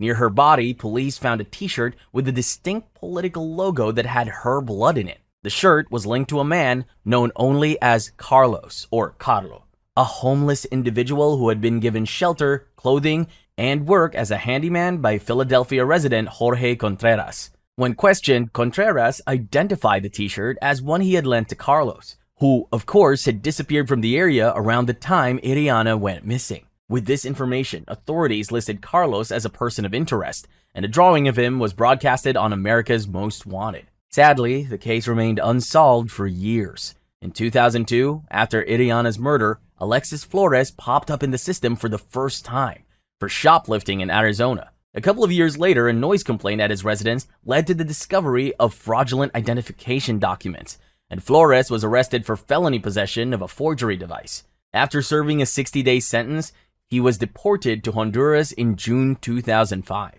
Even after 2 arrests, including forgery, Flores' DNA didn't make it into the national database until 2006, by which time he was long gone. In March 2007, a breakthrough came when Flores' DNA was matched to evidence from the 2000 crime scene in Philadelphia, confirming that Carlos and Flores were in fact the same very evil person. As soon as it was confirmed that he was the killer, Flores was charged with murder and a list of other felonies. Next, state and federal warrants were issued for his arrest, but he was nowhere to be found. Flores was added to the FBI's top 10 most wanted fugitives list on June 2, 2007, with an initial bounty of $100,000. The FBI later upped the reward to $250,000, but Flores is still out there, proving that disappearing is one thing he's actually good at. Omar Alexander Cardenas. As at the time he committed the crime that earned him a spot on the FBI's most wanted list, Omar was what you could call a hardened gang member. He probably still is. Omar, aka Dollar, ran with one of LA's most notorious gangs, the Pierce Street Gang. He also had ties to Pacoima Van Nice Boys, Anybody Killers, which doesn't exactly scream peaceful organization. For Omar, loyalty to his gang and its code of vengeance wasn't just a rule. It was a way of life, a badge of honor. Following this code to the letter, Omar set out on the evening of August 15, 2019, and did something that turned him from just another gang member into a wanted fugitive. Dressed in black, just like in the movies, Omar reportedly approached a local store in the San Fernando Valley. His target, Jabali Dumas, a former rival gang member who had long since left that life behind to become a respectable family man. Omar walked up to Jabali, pulled out a shotgun, and fired 9 shots from 30 feet away, one straight to the head. Jabali was immediately rushed to the hospital by emergency respondents, where the doctors told his family that there was no way to treat the damage the gunshot had done to his brain. He died a few days later from the injuries sustained. Witnesses saw Omar book it from the scene, or at the very least, power walk like he had somewhere important to be. It didn't take too long for investigators to figure out that Omar's motive was pretty basic. He was out to get revenge on Jabali. Back when Jabali was still about that life, he was affiliated with a rival gang, and for some reason, Omar had chosen to settle an old score after several years had passed. When investigators reviewed surveillance footage, they saw Jabali arriving at the store for what should have been an ordinary evening routine. The footage also showed Omar's arrival, but the most critical moment, the murder itself, was not caught on camera. By April 2020, LA authorities issued a warrant for Omar, but he was already long gone. In September 2021, the feds stepped in with a federal warrant. Still nothing. Authorities think Omar might have skipped town to Mexico, but there's also a chance he's laying low in California with the help of some family members. In July 2022, he was added to the FBI's most wanted list. 2 years later, Jabali's family is still holding on to hope that the extra attention might finally bring some closure. But for now, Omar Alexander Cardenas is still out there, armed and dangerous. Jose Rodolfo Villarreal Hernandez. It's actually surprising how many people have ended up on the FBI's most wanted list just because they were trying to get revenge. As you are about to see, Hernandez is one of these people. Let's take a little trip to the past. On the evening of May 22nd, 2013, Juan Jesus Guerrero Chapa, a practicing lawyer, and his wife had just grabbed some yogurt and were settling into their car, ready to head to the park. Out of nowhere, a hitman opened fire on them. The shooting resulted in Chapa's death, which, despite being very sad, wasn't very surprising because he seemed to be the target. The incident came to be known as the South Lake Murder, or the South Lake Slaying, and is thought to be one of the few times that Mexican cartel operatives have sent hitmen deep into the US to take out one of their own. You're probably confused at this point, so here's what you need to know. Chapa was the personal attorney and emissary of former Gulf Cartel leader Osiel Cardenas Guillen. But following the arrest and sentencing of the cartel boss, he flew to the US where he began serving as a useful informant to the feds. It's unclear when exactly he became an informant, but surprisingly, it doesn't really matter because that's actually not the reason why he was attacked. Now, let's talk about the man who ordered the hit. Jose Rodolfo Villarreal Hernandez was a leader in the Beltran Leyva cartel, and he swore to take justice into his own hands, which is pretty much cartel style, after his father was killed by a rival cartel run by Guillen. In his bid for revenge, Hernandez tracked down and killed at least 11 men who he believed were connected to the death of his father. Chapa was one of the men on Hernandez's list. Since he was out of the country, finding Chapa was probably not an easy task, but that didn't stop Hernandez. He was able to get some corrupt Mexican officers to help him track down his target. When investigators learned that Hernandez may have been behind the brutal murder, he was indicted on federal charges in Fort Worth. A federal arrest warrant was issued, and he was subsequently added to the FBI 10 Most Wanted Fugitives list on October 13, 2020. For almost a decade, Hernandez was in hiding. Except not really. Authorities believe he never stopped running his cartel operations in Mexico, using corrupt cops to feed him inside intel and keep him ahead of the game. But his luck ran out in January 2023, when the wrong people stopped answering his calls, and the right ones threw him in handcuffs. Before we move on, there's one last interesting twist to this story. Word on the street is that Chapa's sister was not interested in waiting for the law to run its course, so she became judge, jury, and executioner. Literally. She allegedly had one of Hernandez's relatives decapitated, recorded the whole thing, and sent it to him. Octaviano Juarez Coro. While trying to gain access to his daughter, Octaviano did the one thing you definitely shouldn't do just before a custody battle. Actually, there are plenty of things you shouldn't do, but Octaviano's move really takes the cake.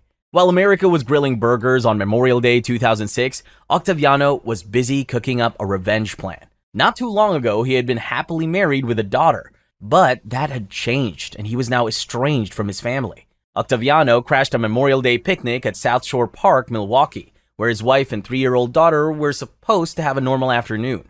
Because crashing the picnic wasn't enough, Octaviano went on to make a scene by demanding to see his daughter. When his wife shut him down, he pretty much turned into a nutcase. He lined up 5 people and went full Wild West execution style. In the process, he murdered his wife's boyfriend and a bystander who was simply attending the picnic. His wife also sustained 2 gunshot wounds to the chest, but miraculously survived. Octaviano fled the scene as soon as he had realized what he had done. Authorities immediately launched a manhunt. However, he seemed to have vanished without a trace. Investigators believe he had fled to Mexico, using family ties and taking advantage of the cross-border law enforcement challenges to stay one step ahead. On the 8th of September, 2021, roughly 15 years after the shooting, the FBI added Octaviano in its 10 Most Wanted Fugitives list, offering a reward of up to $100,000 for information leading to his capture. The FBI described him as a dangerous fugitive, capable of extreme violence, and his addition to the list brought the case back to the spotlight after it had grown cold over the years. Octaviano was finally arrested by Mexican authorities on the 3rd of February 2022 in Guadalajara, where he lived under an alias.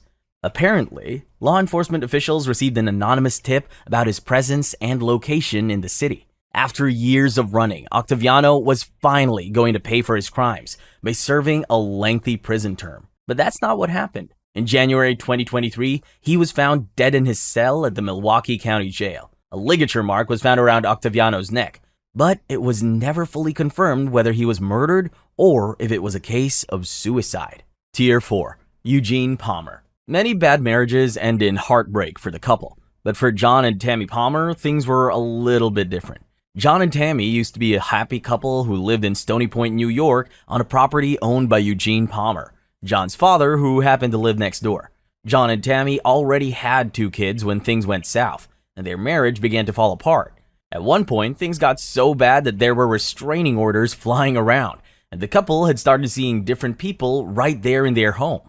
Eventually, Tammy started talking about filing for divorce and staking a claim to the property they lived in. Remember, it actually belonged to Eugene. As you'd expect, he wasn't having any of that. Eugene Palmer, a senior citizen, described as hunter and outdoorsman with interests in car racing, was not about to let his son's wife take over his property, so he decided to get rid of her forever. On September 24th, 2012, he made his move. That morning, after Tammy walked her children to the school bus stop, Eugene ambushed her with a shotgun. He fired 3 shots. One struck her arm, another missed, and the final shot hit her chest. Tammy collapsed in her backyard and died instantly. After the shooting, Eugene disappeared into Harriman State Park, a 45,000-acre forest near his home. For context, the park's really big. Before disappearing, he stopped to hand his niece some cash to pay off his property taxes.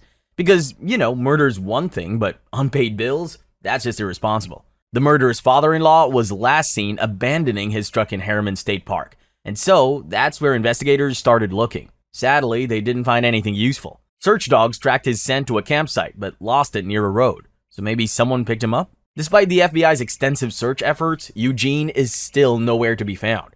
In the aftermath of the shooting, a New York Supreme Court judge came to the conclusion that Eugene was indeed responsible for Tammy's death.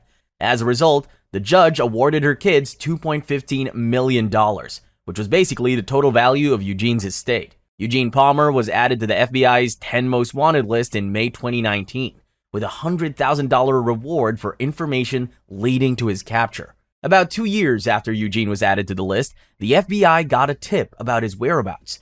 The information claimed he was hiding out at his granddaughter's house in Warwick, New York. Authorities rushed over, but when they got there, he was nowhere to be found. Roughly a year later, he was removed from the list, but is still very much a wanted fugitive. His family swears he's probably dead in the woods, but the FBI isn't buying it. No body, no proof. For all we know, he's sipping coffee somewhere warm, laughing at his wanted poster. To be fair, the guy does have a lot of health complications, but his body has not been found, so who knows?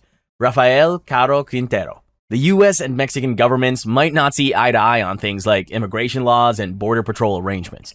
But one thing they absolutely agreed on was taking down Rafael Caro Quintero. It's one thing to kill a US citizen on foreign soil, and another thing entirely to kill a US agent? Quintero did both. In fact, he tortured and killed 2 US citizens, burying one alive before going on to capture a DEA agent and, well, Rafael Caro Quintero, better known as the Narco of Narcos, is a big name in the history of Mexican drug trafficking. As a co-founder of the infamous Guadalajara cartel, he made a fortune by building an empire on marijuana cultivation and smuggling. The man essentially turned Mexico into a hub for exporting drugs into the US, and as you would expect, he made a ton of money along the way. Caro Quintero was having the time of his life as one of the most powerful men in Mexico, until he turned on the heat by going after DEA agent Enrique Kiki Camarena in February 1985. Camarena had been all up in Quintero's business, even leading a 1984 raid that burned $160 million worth of cartel weed. So yeah, Quintero was pissed. To get revenge, Quintero ordered the kidnap, torture, and murder of Camarena and his Mexican pilot. It was a really ugly situation. Camarena's death was more or less the beginning of the end for Quintero. The international community was out for blood, and after it came out, Quintero was the mastermind. Law encroachment launched a manhunt. It certainly didn't help that less than a month later, before he attacked Camarena, Quintero had killed and buried 2 US citizens he suspected to be undercover agents. After pulling a few strings, Quintero managed to escape to Costa Rica. But that didn't do him much good because in April, shortly after the murder, he was arrested and sentenced to 40 years in prison. Somehow, in 2013, Quintero walked free after 28 years, thanks to a procedural error, which is just legal talk for, whoops, we let a drug lord go. When US officials learned of this development, they weren't very happy, so it wasn't long before a warrant for Quintero to be rearrested showed up. But by this time, he was gone with the wind. By 2018, the FBI had enough. They put Quintero on their most wanted list and slapped a $20 million bounty on his head, the biggest in FBI history, which just goes to show that they really wanted to catch this guy. Sadly, they didn't catch him until a few years later. He was spotted a few times, but he always got away. Finally, in 2022, Quintero's luck ran out, and he was arrested by Mexican authorities. The operation, unfortunately, came at a high cost, because it allegedly claimed the lives of 14 Mexican Navy agents. Robert Williams Fisher. They say there's a thin line between love and hate, but in Robert William Fisher's case, it was more like a thin line between love and really bad decisions. Before things went south, Fisher was just a regular guy who lived a regular life. Okay, so maybe he wasn't exactly regular. He was actually a little weird, or a lot. His parents went through a nasty divorce when he was about 15, and he never really recovered from it. He also had a bunch of weird habits. As an adult, Fisher served in the Navy, and after that, he found work at a fire station. He met his wife Mary while in high school, and they got married years later. They had 2 children together, but their family was far from perfect. Many reports say Fisher treated his wife and children poorly. Fisher hurt his back on the job, which forced him into early retirement, and somehow made him even more of a jerk than he already was. He grew distant and became quite hostile to his family, and was described as a cruel control freak. He would often fight with Mary over sex and money. At one point, he even cheated on her. Despite cheating, controlling his wife, and making home life miserable, Fisher apparently didn't want a divorce. Go figure. He didn't want to lose his family, and he wanted to protect his kids from going through what he did. Mary, on the other hand, had had enough and had began talking to her friends about getting a divorce. On April 10th, 2001, a quiet neighborhood in Scottsdale woke up to a big explosion. By the time the firefighters showed up, most of the building had already burnt to ashes. The house was owned by Robert and Mary Fisher. When rescuers were finally able to get inside, they found the charred remains of Mary and her 2 children. But Robert was nowhere to be found. To make things worse, autopsy results showed that all 3 victims had been murdered. Mary had taken a bullet to the head, and the children had been attacked with a knife. Investigators believe Fisher hit his breaking point after yet another fight with Mary the night before. And by breaking point, I mean full-on nuclear meltdown. 4 days after the incident, Fisher was named a person of interest, but by this time, he was long gone. Fisher's disappearance kicked off one of the biggest manhunts in FBI history. He made it onto the 10 most wanted fugitives list in June 2002 and held that spot for almost 20 years. People reported sightings everywhere, from Canada to Mexico, but Fisher always managed to slip away. In 2021, the FBI finally took him off the list, mostly because they had no new leads. But the case is still open. James Eddie Diggs. Fisher wasn't the only family man turned fugitive to make it onto the FBI's most wanted list. Before him, there was James Eddie Diggs. Much like Fisher, James was perceived by many as a responsible guy who loved his family. But as it turned out, that wasn't exactly the whole story. For years, James Eddie Diggs played the role of a responsible husband and father. His neighbors saw him as hardworking, steady, and reliable. But behind closed doors, that was a different story. But then things took a turn. Diggs developed a drinking problem, one that was so bad it got him arrested a few times. When Diggs wasn't out drinking or at work, he was home arguing with his wife. Some sources even report that he cheated on her. May 26, 1949 was the day it all fell apart. Around 7 a.m. that day, after what neighbors described as a loud argument, Diggs shot and killed his wife, Ruth, along with their 2 sons, 6-year-old James Jr. and 4-year-old Alfonso. There was no signs of a struggle, and police couldn't pin down a clear motive or evidence of premeditation. But let's be honest, there wasn't much doubt about who did it. A few days after the triple murder, a North Carolina cop pulled over a suspicious-looking car. Instead of handing over ID, the driver, later identified as James Diggs, allegedly pulled out a gun and shot the cop in the mouth. Then he ran into the nearby woods and hasn't been seen since. On August 27, 1952, the FBI added Diggs to their most wanted list, but it didn't make a difference. The guy vanished like a ghost. To this day, the whereabouts of James Diggs, who was 36 at the time, remain a mystery. While many assume he died long ago, possibly in the wilderness, there's no solid evidence to back it up. If he were alive today, Diggs would be over 100 years old. So the death theory kind of makes sense. Alton Coleman. Bonnie and Clyde might be the most famous crime couple, but Alton and Debbie took things to a whole new level. They did just about everything Bonnie and Clyde did, and they managed to pack it all into just 53 days. Born in 1955 in Waukegan, Illinois, Coleman was the third of 5 children, and he had a pretty rough childhood. His mother, who worked as a prostitute, tried to get rid of him by tossing him in the trash, but his grandmother stepped in and saved him. By the time he reached adulthood, Coleman was already on law enforcement's radars in Illinois, having been charged with sex crimes 6 times between 1973 and 1983. He was scheduled to stand trial for taking advantage of a minor when he skipped town and began his killing spree. But Coleman wasn't working solo. He had a ride or die, literally. His 21-year-old girlfriend, Deborah Brown, ditched her fiancé, cut ties with her family, and went all in on crime. Together, they racked up quite the rap sheet. 8 murders, 7 mistreatment cases, 3 kidnappings, and 14 armed robberies. Coleman and Brown had a twisted routine. They'd charm their way into people's lives, acting like friendly visitors. When the time came, they would flip the script and things would get ugly, or deadly, or both. Their first victim was Vernita Wheat, a young girl from Kenosha, Wisconsin. After Vernita's death, Coleman and Brown made their way to Indiana, where they mistreated and murdered 2 kids before getting back on the road. The thing about these two is that no one was safe. They attacked men, women, and children of different ages and races, so it was kind of hard to profile and track them. When the FBI finally caught on, they added Coleman to the most wanted list. Well, not exactly. He was technically number 11, a sort of honorary mention for going above and beyond in the murder business. Coleman's murder spree finally came to a not-so-dramatic end in Evanston, Illinois on July 20th, 1984. A motorist from his old neighborhood recognized Coleman, alerted the police, and that was pretty much it. Coleman was convicted of multiple murders in several states and was sentenced to death. Despite appeals and attempts to avoid execution, he was ultimately put to death by lethal injection in 2002.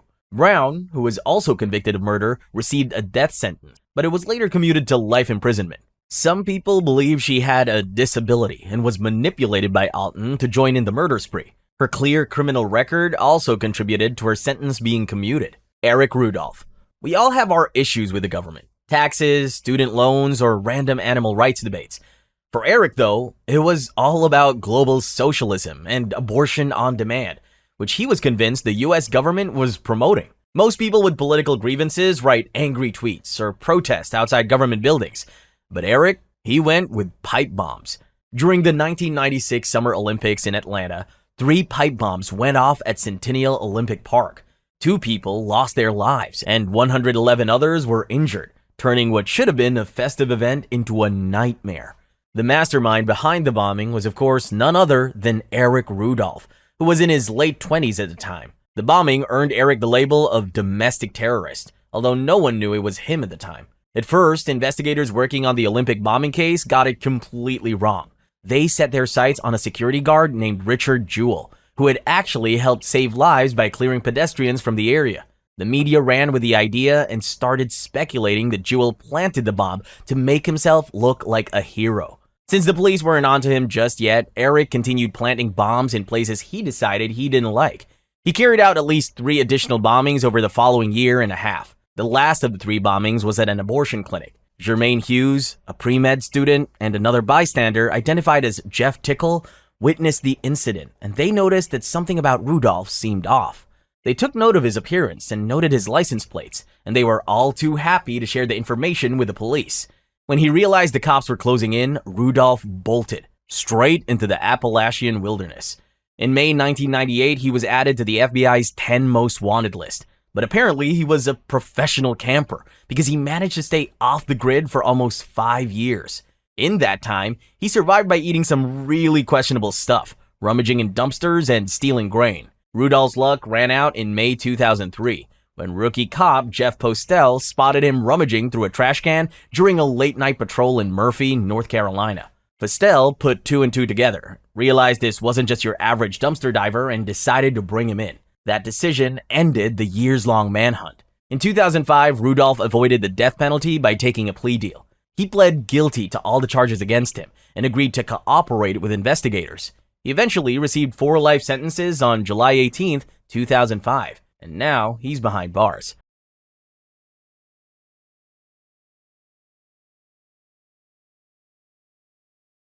This is the disturbing cartel iceberg explained.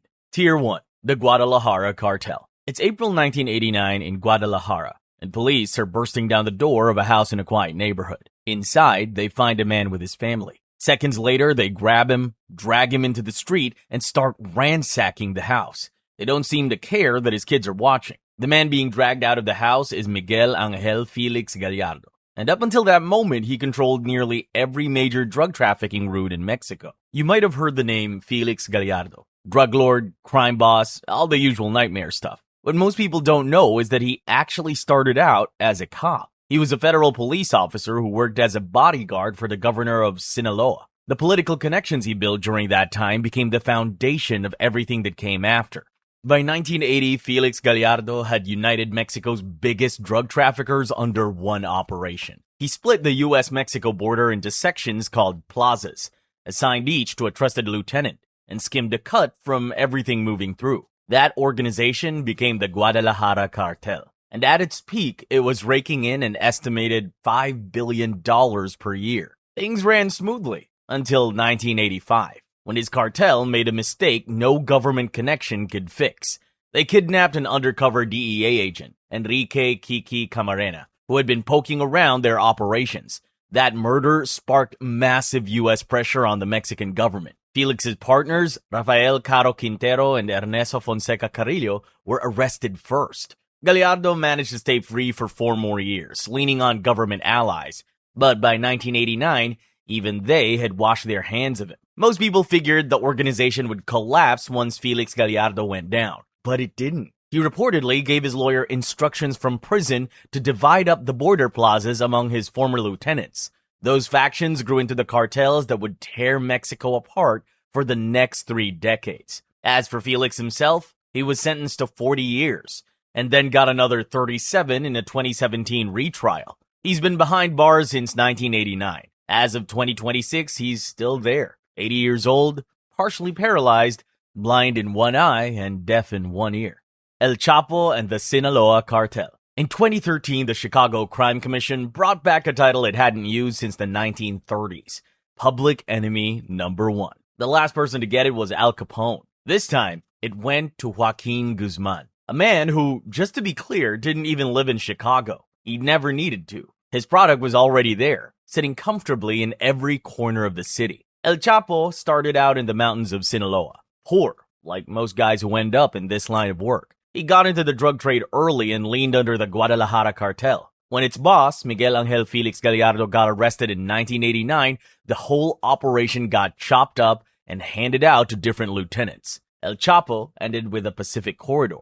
At the time, it wasn't exactly the winning lottery ticket, but then he started building. El Chapo built his operation by solving problems in ways other traffickers hadn't thought through. He expanded the use of underground tunnels across the U.S. border. And these weren't just holes in the ground. Some had rail systems, lighting, and ventilation. He hid cocaine in chili pepper cans and sent them by train. He moved drugs with submarines, fishing boats, and private planes. And while everyone else was busy threatening people, he spent just as much time paying them off. Police, judges, soldiers, politicians. If you could be bribed, you were probably already on the list. By the early 2000s, the Sinaloa cartel had spread into more than 50 countries. U.S. intelligence later called it the most powerful drug trafficking operation in the world, even bigger than the Medellin cartel at its peak. Between 1990 and 2008, they moved nearly 200 tons of cocaine into the U.S., plus everything else you can imagine. And while all this was going on, El Chapo had a side hobby, not staying in prison. He got arrested in 1993. Then in 2001, he rolled out of prison in a laundry cart. He got caught again in 2014. Escaped again in 2015, but this time he didn't stay a free man for long. In 2016, he was captured for good, extradited to the United States in 2017, and sentenced to life plus 30 years. But the cartel didn't go down with him. Control passed to Ismael El Mayo Zambada and El Chapo's sons, known as the Chapitos. They kept the operation running and pushed it into new territory, especially fentanyl, which turned out to be very profitable and very destructive. Then, because these stories never end quietly, things started falling apart. In July 2024, El Mayo was arrested after one of the Chapitos allegedly tricked him onto a plane that landed in U.S. custody. That move split the cartel straight down the middle. Now, instead of one organization running like a machine, you have factions fighting each other across multiple states. Turns out building an empire is one thing. Keeping it together is a completely different problem. Guadalajara Airport Shootout. 1993. You're a taxi driver sitting in your car in the Guadalajara airport parking lot on May 24, 1993. Just killing time between fares. Everything feels normal until gunfire cuts through the noise. At first, you freeze. Then people start running. You look up, and that's when you see them. Men with automatic weapons firing into a white car less than 50 feet away. By the early 1990s, the Sinaloa cartel and the Tijuana cartel were locked in an all-out war. The Arellano Felix brothers ran Tijuana. Joaquin El Chapo Guzman ran Sinaloa, and both sides were fighting to get control of the most valuable smuggling routes into the United States.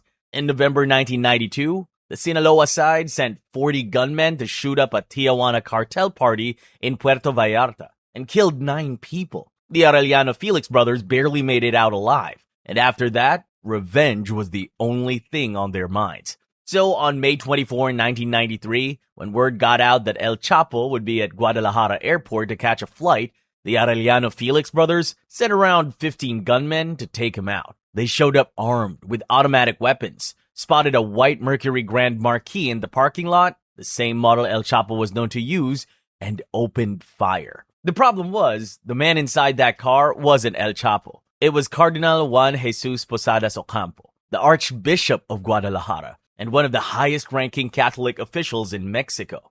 The forensic report later showed the Cardinal was hit 14 times at close range, less than 3 feet away. His driver was shot 11 times. Both died on the spot. So they ended up killing one of the most important religious figures in the country. And somehow, the person they were actually there for still got away. El Chapo had been in the same parking lot the whole time, just in a different car. In the middle of the chaos, he slipped out and left in a taxi. The gunmen got away too. A commercial flight to Tijuana had been held on the runway just for them, and they walked straight onto it while the airport was still in chaos. When the plane touched down, police and military were waiting, fully armed and fully aware of what had happened. And yet, against all odds, they just walked away. To this day, nobody's been convicted for the Cardinal's murder. The case has been reopened and reinvestigated over and over, and each time it just leaves more questions than answers. Pablo Escobar and the Medellin Cartel. In 1981, a man took a family photo in front of the White House in Washington, D.C. He was in a white shirt, standing next to his young son, looking like any other tourist. On that same trip, he and his family went to Disney World, and everything seemed like a pretty normal vacation. Except the man in the photo is Pablo Escobar, and at the time it was taken, he was already one of the biggest drug traffickers on the planet. Escobar was born in 1949 in Rio Negro, just outside Medellin, Colombia. He grew up in a working-class household and got involved in petty crime in his early 20s. Smuggling, stealing cars, cocaine changed everything. By the 1970s, U.S. demand was exploding, and Escobar recognized it as a business opportunity. He built labs, supply lines, and smuggling routes, eventually creating the Medellin Cartel, which would become the most powerful cocaine operation the world had ever seen. At its peak, Escobar's cartel was moving around 15 tons of cocaine into the U.S. every single day. He pulled in roughly $420 million a week and made Forbes' billionaire list for 7 years straight. The money came in so fast it became a problem. His brother, Roberto, who was responsible for handling cartel finances, spent $2,500 a month on rubber bands. Billions were lost each year to mold, water, and rats chewing through stacks of cash in hidden warehouses. But it didn't matter. For Escobar, money was a means to an end. When his family was hiding in the mountains and his daughter Manuela got cold, he grabbed $2 million in cash and burned it to keep her warm. Most people struggled to pay their heating bills. Escobar just burned a couple million in cash like kindling. Keeping the empire together meant violence and bribery in equal measure. His motto, plata o plomo, silver or lead, meant take the bribe or take a bullet. Judges, politicians, police, journalists, everyone got the same choice. Those who refused ended up dead. Medellin alone saw over 3,500 people killed by his cartel, including 3 presidential candidates and hundreds of police officers. Then came La Catedral. In 1991, Escobar negotiated his surrender, but only under one condition. He got to build his own prison. A mountaintop fortress with a view, a soccer field, a jacuzzi, a bar, a disco, and a giant dollhouse for his daughter. He chose the guards, threw parties, and kept running the cartel from the inside. When the government tried to move him after a dispute over murdered men, he walked out through a weak wall he had built for that exact purpose. He literally escaped from his own prison because he knew how. 2 years later, it all caught up with him. On December 2, 1993, one day after his 44th birthday, Colombian forces, backed by U.S. intelligence, tracked him to a rooftop in Medellin. Escobar was shot dead. Tier 2. The murder of DEA agent Kiki Camarena. It's a Thursday afternoon in February 1985. You're a DEA agent standing outside the U.S. consulate in Guadalajara, waiting for your colleague. He said he'd meet you at the car 10 minutes ago. He doesn't show. So you head back inside and ask around. Someone tells you he already walked out, but 4 men in plain clothes were waiting for him. They grabbed him, forced him into a car, and drove off. In a city where the Guadalajara cartel had most of the police on payroll, nobody stepped in, and nobody reported it. The man taken that day was Enrique Kiki Camarena. He'd spent 4 years in Guadalajara as an undercover DEA agent, building cases against one of the most powerful drug networks in Mexico. The Guadalajara cartel, led by Miguel Angel Felix Gallardo, along with Rafael Caro Quintero and Ernesto Fonseca Carrillo, controlled a huge share of the drugs moving into the United States. They operated with help from Mexico's Federal Security Directorate, which provided protection and cover in exchange for bribes. It was a convenient setup. Camarena knew the risks and kept going anyway. Over time, he built a network of informants and gathered enough intelligence to expose a massive marijuana plantation in Chihuahua called Rancho Buffalo. The place covered more than 2,500 acres and was worth around $8 billion. When it was destroyed, it took a serious chunk out of the cartel's business and embarrassed Felix Gallardo in front of his own people. He didn't like that. So on February 7, 1985, cartel-connected police officers picked Camarena up outside the consulate. Around the same time, they also took his pilot, Alfredo Zavala, who had been flying surveillance missions for the DEA. Both men were brought to a house owned by Caro Quintero, where they were held for about 30 hours and tortured for information. Names, operations, how much the Americans knew, everything they could get. Camarena was beaten with a metal bar until his ribs were broken, and his skull and windpipe were crushed. They drilled into his head and used electric shocks to keep the pain going. When he started slipping out of consciousness, a doctor was brought in to keep him alive so the questioning could continue. Zavala was held nearby and went through the same treatment. Camarena died on February 9. About a month later, his body and Zavala's were found buried in a ranch in Michoacan, both showing clear signs of prolonged torture. When the U.S. government got the news, they didn't take it lightly. There was serious pressure on Mexico and talks of shutting down the border entirely. Mexico responded with a manhunt. Caro Quintero was caught in Costa Rica within months,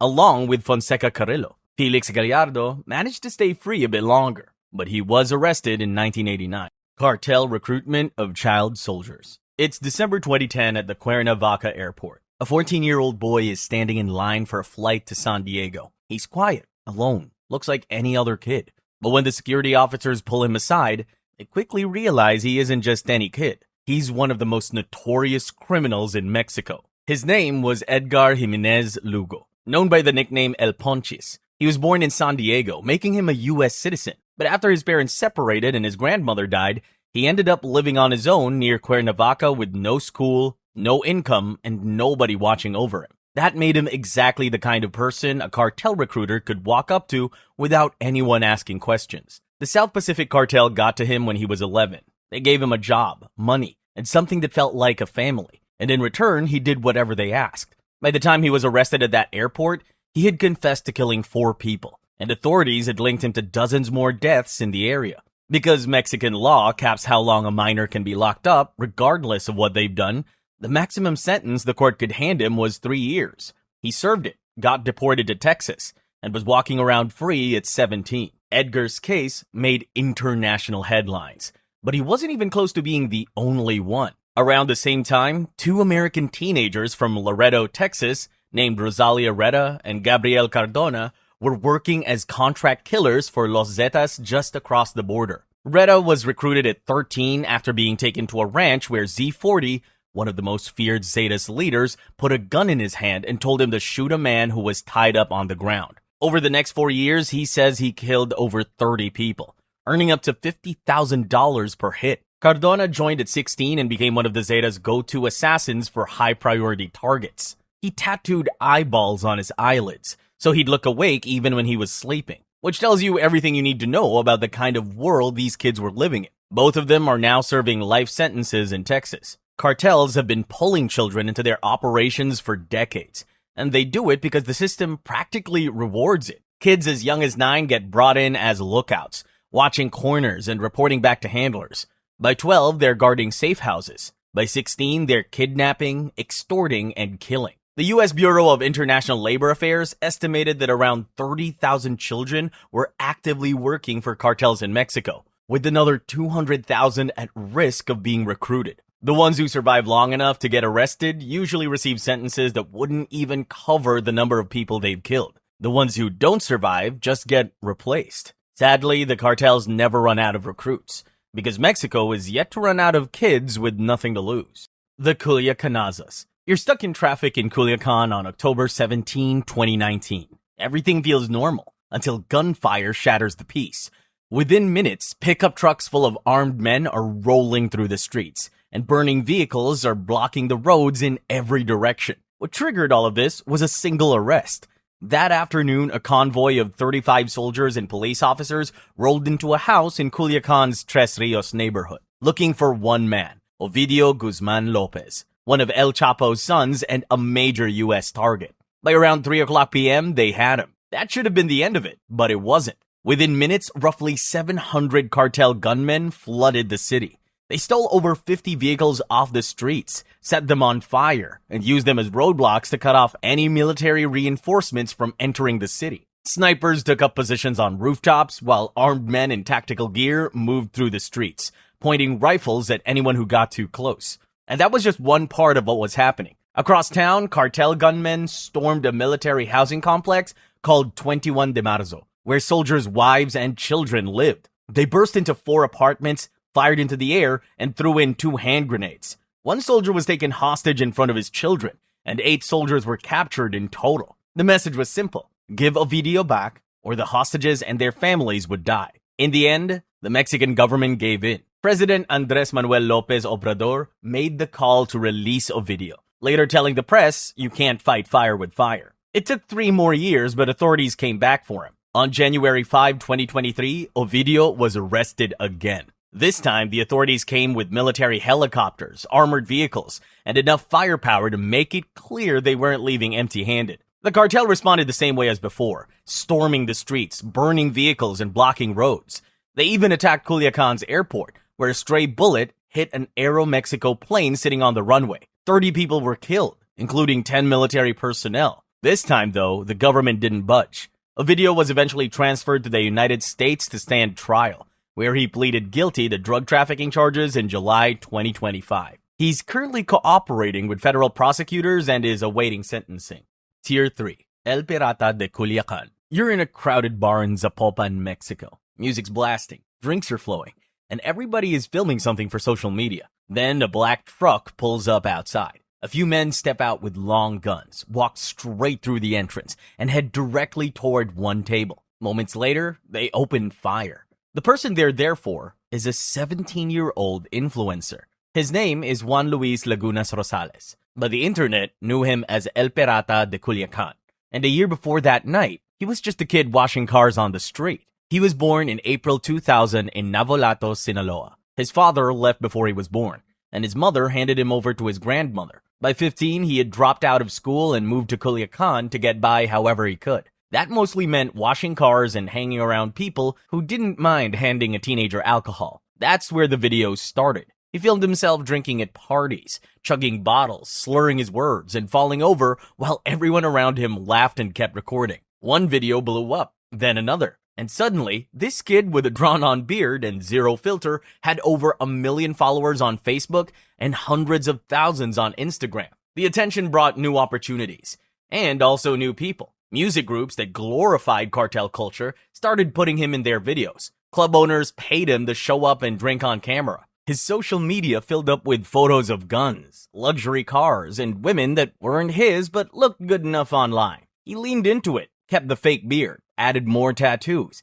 and played the role like it was real. He was 17, but no one seemed to care. The adults around him didn't slow things down either. They just handed him another bottle and hit record. Then, sometime in late 2017, at another party, already drunk, he looked into a camera and did this. If you don't speak Spanish, all you need to know is he was hurling insults at Nemesio Oseguera Cervantes. And that's not a name you throw around lightly. At the time, Cervantes, popularly known as El Mencho, was running the Jalisco New Generation Cartel and was one of the most wanted men in Mexico and the United States. The clip of Rosales running his mouth spread fast, and this time it reached people who weren't watching for entertainment. About a month later, on December 18, 2017, Rosales posted that he'd be at Menta 2 Cantaros that night. He even gave the exact time. So when those men walked into the bar, they didn't have to look for him. They went straight to him and shot him 15 times. Authorities later looked into possible involvement from the CJNG, but never confirmed anything publicly, and no arrests were ever made. His body sat in a morgue in Guadalajara for days before anyone came to claim it. On the streets, though, people were already pointing fingers at El Mencho and his crew, because in that world, you don't disrespect the boss and just walk away. After Rosales, whoever was responsible, especially if it was the CJNG, went right back to business as usual, until a few years later, in February 2026, El Mencho himself was killed after being wounded during a military raid on his hideout in Tapalpa, Jalisco. He died while being airlifted to Mexico City. The 43 Ayotzinapa students. It's the evening of September 26, 2014, and you're a college student on a bus with your classmates in Iguala. You're from Ayotzinapa Rural Teachers College in Tixtla, Guerrero, and the plan is simple. Grab a few buses and head to Mexico City for a protest. Students from your school have done this for years, so nobody's expecting problems. But around 9:30 p.m., police block the roads and start shooting. Every year, Ayotzinapa students travel to Mexico City to mark the anniversary of the 1968 Tlatelolco massacre. Getting there usually meant commandeering buses from local stations, and that's exactly what they were doing when Iguala police intercepted them. The students had actually tried reaching the state capital, Chilpancingo, first, but state and federal authorities blocked those routes. So they rerouted to Iguala to raise transportation money and grab buses for the nearby 300-kilometer trip. Now, what happened next depends entirely on who you believe. Police say the students hijacked 3 buses and tried to speed off, so officers chased them down and opened fire. The student union tells a completely different story. They say they'd been protesting and hitchhiking when police just attacked them. Either way, 2 students died on one of the buses, and others scrambled into the surrounding hills. In a separate incident, unidentified gunmen shot up a bus carrying a local soccer team, possibly because they mistook it for one of the student buses. Bullets hit the bus and 2 nearby taxis, killing the bus driver, a football player, and a woman sitting in one of the taxis. So these guys managed to murder a bunch of people who had absolutely nothing to do with anything. The next morning, authorities found the body of a student, Julio Cesar Mondragon, who tried to run during the gunfire. He'd been tortured before dying of severe brain injuries. In total, 6 people died and at least 25 were injured. But that's only a part of it.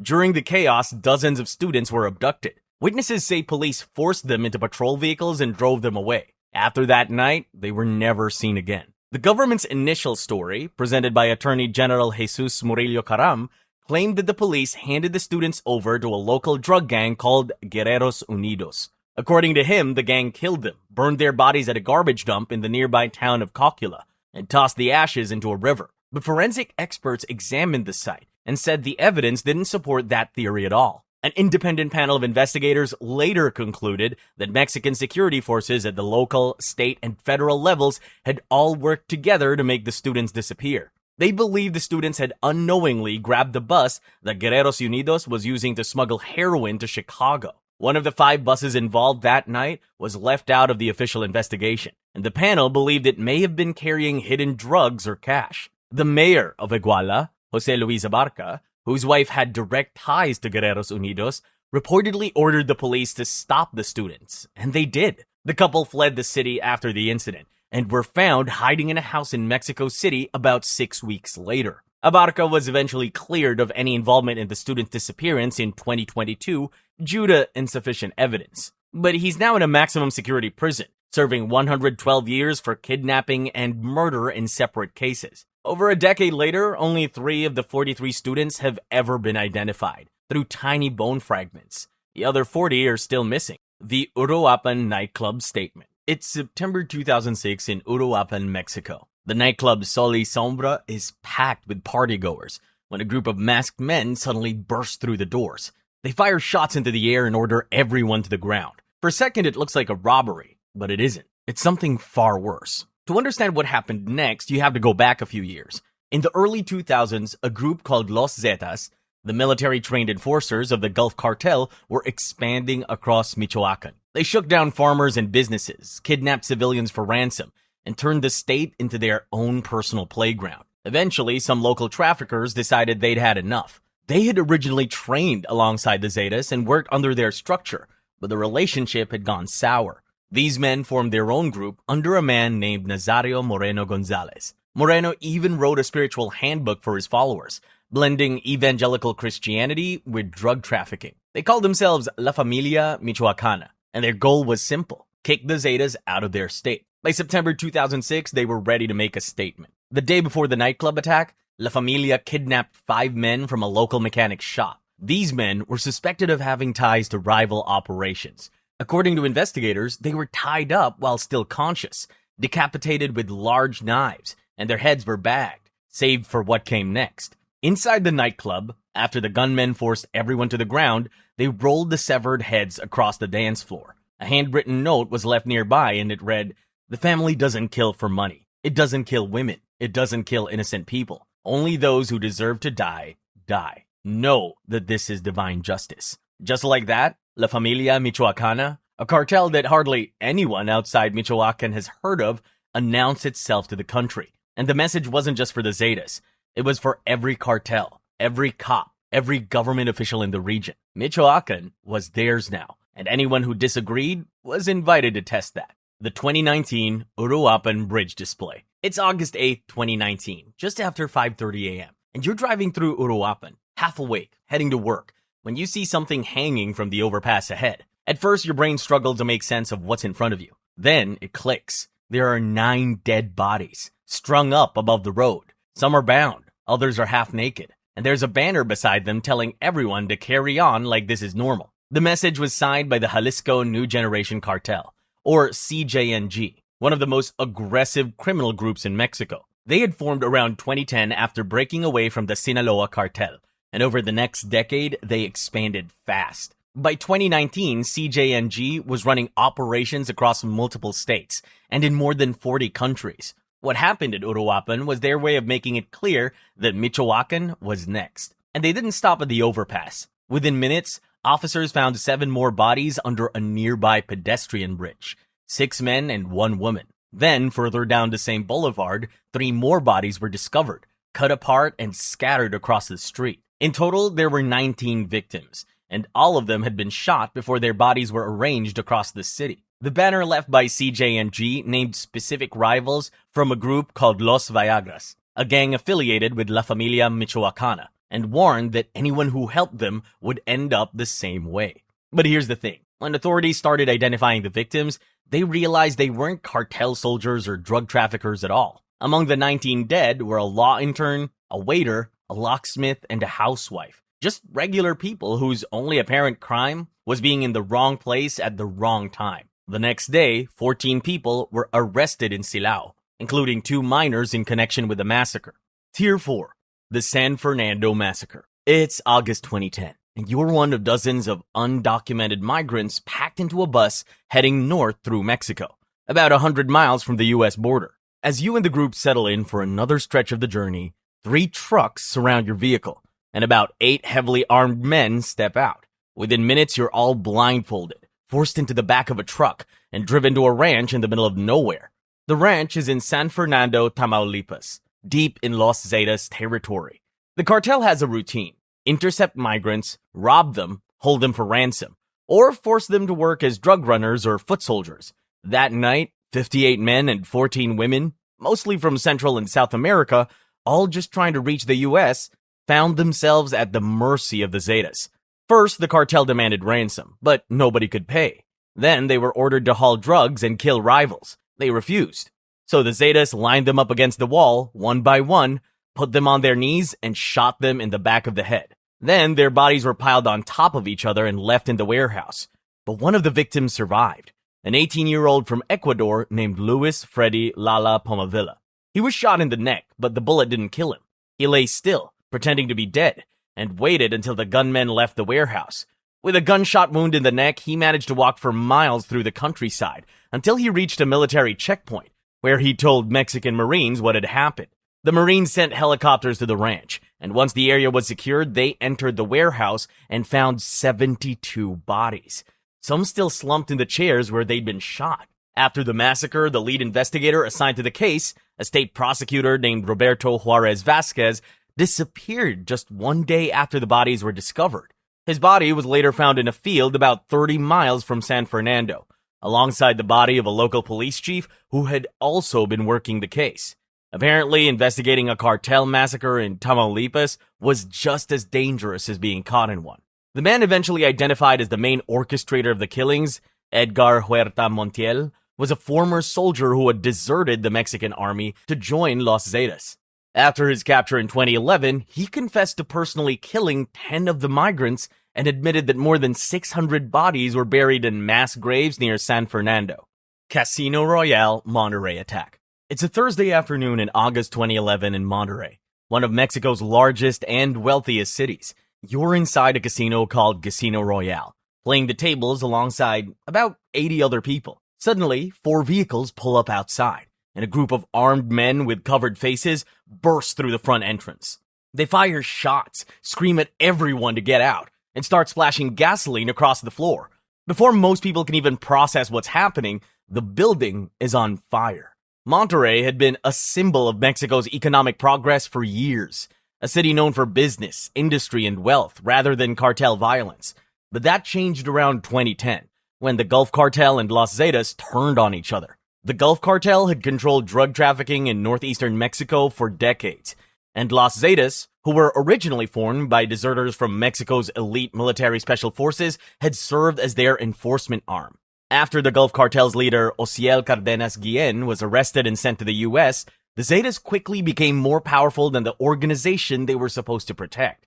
They had more men, more money, and more territory, and their leader believed they should be running the whole operation.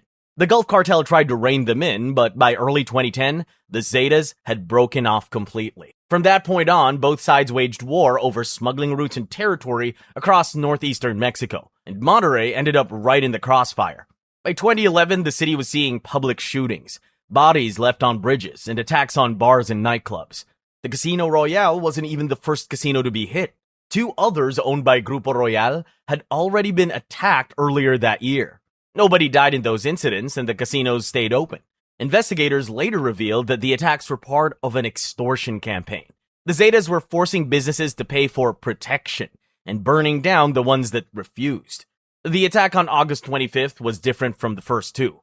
Around a dozen members of Los Zetas arrived at the casino just before 4 p.m. Surveillance footage showed them pulling up in vehicles, calmly stepping out and entering the building. Once inside, they opened fire and poured gasoline across the entrances. The whole thing took less than 3 minutes. People who heard the shots and smelled the smoke tried to run, but in the panic, many went deeper into the building, and the fire eventually cut off their way out. The smoke filled the building fast, and the second story eventually collapsed.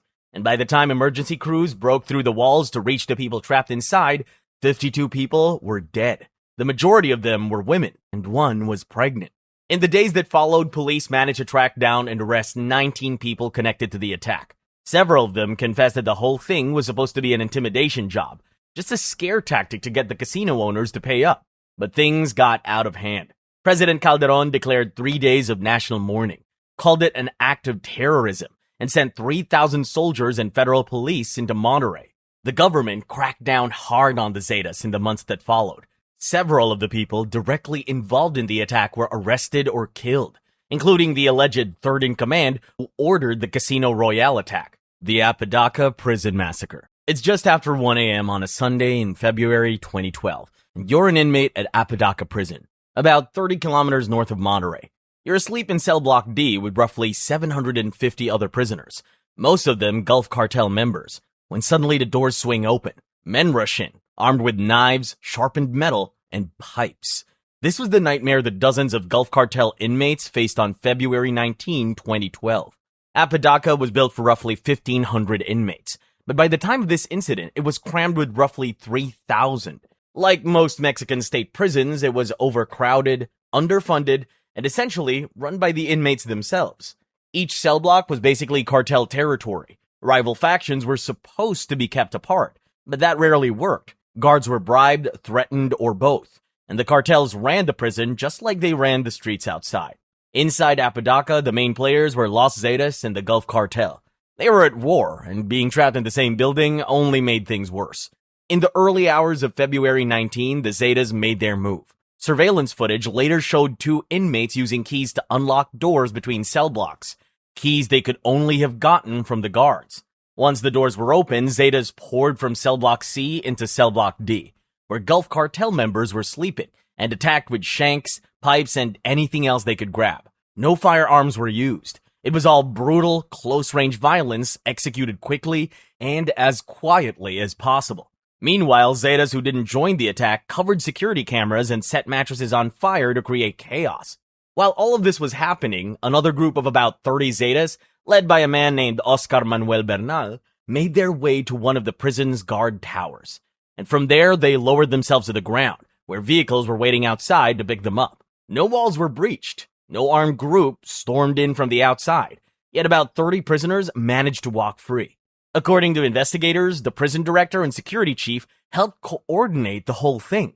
By the time they called the army and federal police for help, it was 3:15 a.m., more than 2 hours after the chaos began. That's a long time to wait before calling for backup during a massacre. When the dust finally settled, 44 inmates were dead, all of them Gulf Cartel members. 12 more were injured, and at least 37 Zetas escaped, including several high-ranking leaders. The massacre was just an elaborate distraction so these guys could walk out the door. After the massacre, the prison director and 28 staff members were arrested. Investigators soon discovered that the Zetas had basically been running Apodaca like it was their own property for years. A recaptured inmate later told authorities that guards let them throw parties, sell drugs to other prisoners, and even walk out unsupervised to carry out hits on the streets. The Durango mass graves. It's a regular weekday morning in Durango, a city of about 600,000 people in northwestern Mexico. Kids are walking to school, shops are opening up, and everything seems normal. All of a sudden, soldiers show up and start digging in the empty lot down the street, and within hours, they're pulling bodies out of the ground. That empty lot was just the beginning. Starting in April 2011, grave after grave kept turning up across the city, and over the following months, 7 mass graves were uncovered in total. All of them were in middle-class neighborhoods, within walking distance of homes, schools, and shops. Some bodies had been buried less than 6 months, others over 4 years, and people had been living their lives yards away without knowing. Investigators linked the graves to an internal war within the Sinaloa cartel.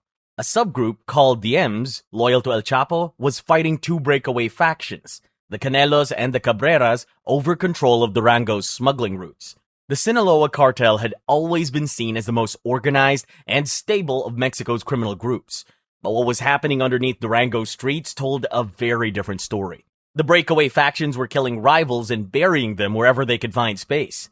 Anywhere they could dig a hole without drawing attention was the perfect spot. By the time the digging was done, the body count was reaching close to 500. Most of the dead were never identified at all, partly because investigators used backhoes to dig up remains, and the machines destroyed bodies in the process, making DNA identification nearly impossible. Durango was far from the only place where this was happening. Around the same time, nearly 200 bodies were pulled from mass graves in San Fernando, Tamaulipas. Dozens more were found in Chihuahua, Jalisco, and Veracruz. And by 2016, investigators had documented nearly 2,000 secret graves across 24 Mexican states. Tier 5. El Pozolero, the man who dissolved 300 bodies in acid. On the outskirts of Tijuana, a man stands over a 200-liter drum, slowly stirring its contents with a long stick. The drum sits on a gas burner and has been heating for hours. He keeps at it for nearly 8 hours, making sure there's almost nothing left. By the end, all that remains are a few teeth, some fingernails, and small bone fragments. He burns what he can, buries the rest, and waits for the next delivery. His name is Santiago Meza Lopez, and you'd think he was a cartel enforcer, hitman, or something like that. But he wasn't. Meza started out as a construction worker, doing odd jobs for the Arellano Felix organization, the family that ran the Tijuana cartel. He started working for them in the mid-1990s. In 1996, 2 cartel members pulled him aside and showed him something. They had a drum filled with water and caustic soda, a chemical compound normally used in industrial cleaning, and they dropped a leg of beef into it. Within about 2 hours, the meat had completely broken down. 6 months later, they called him back and told him the cartel wanted him to do the same thing, but with human bodies. Meza said he didn't want to do it, but the cartel wasn't asking, so he learned the process. The bodies had to be cut into pieces,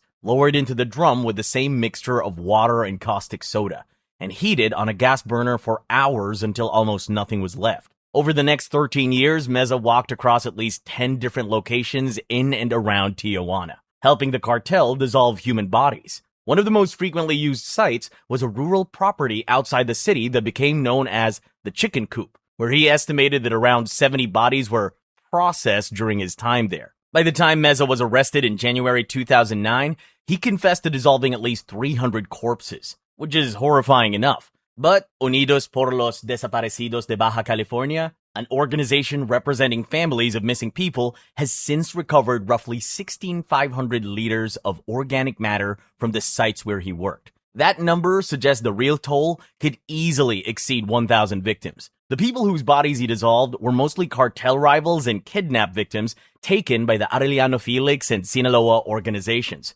But despite the nature of what he did, Meza was clear about one thing when he was arrested. He said he had never personally killed any of them. Bodies were delivered to him already dead, and his job was to make them disappear. Authorities later give him the nickname El Pozolero, meaning the stew maker, a reference to traditional Mexican soup. Meza was sentenced to 10 years in prison in 2012, not for dissolving 300 human bodies, but for ties to organized crime. At the time, Mexican law only considered destroying human remains forbidden burial, which wasn't treated as a serious offense. He later got an additional 30 years tacked on for kidnapping. As of 2026, he's 71 years old and still behind bars.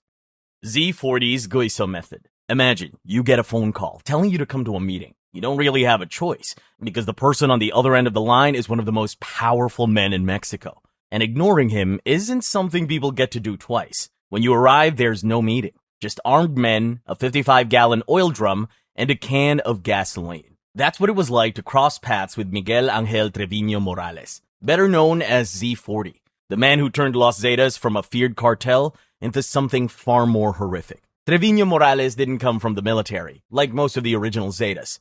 He started as a teenager in Nuevo Laredo, washing cars and running errands for a local street gang called Los Tejas.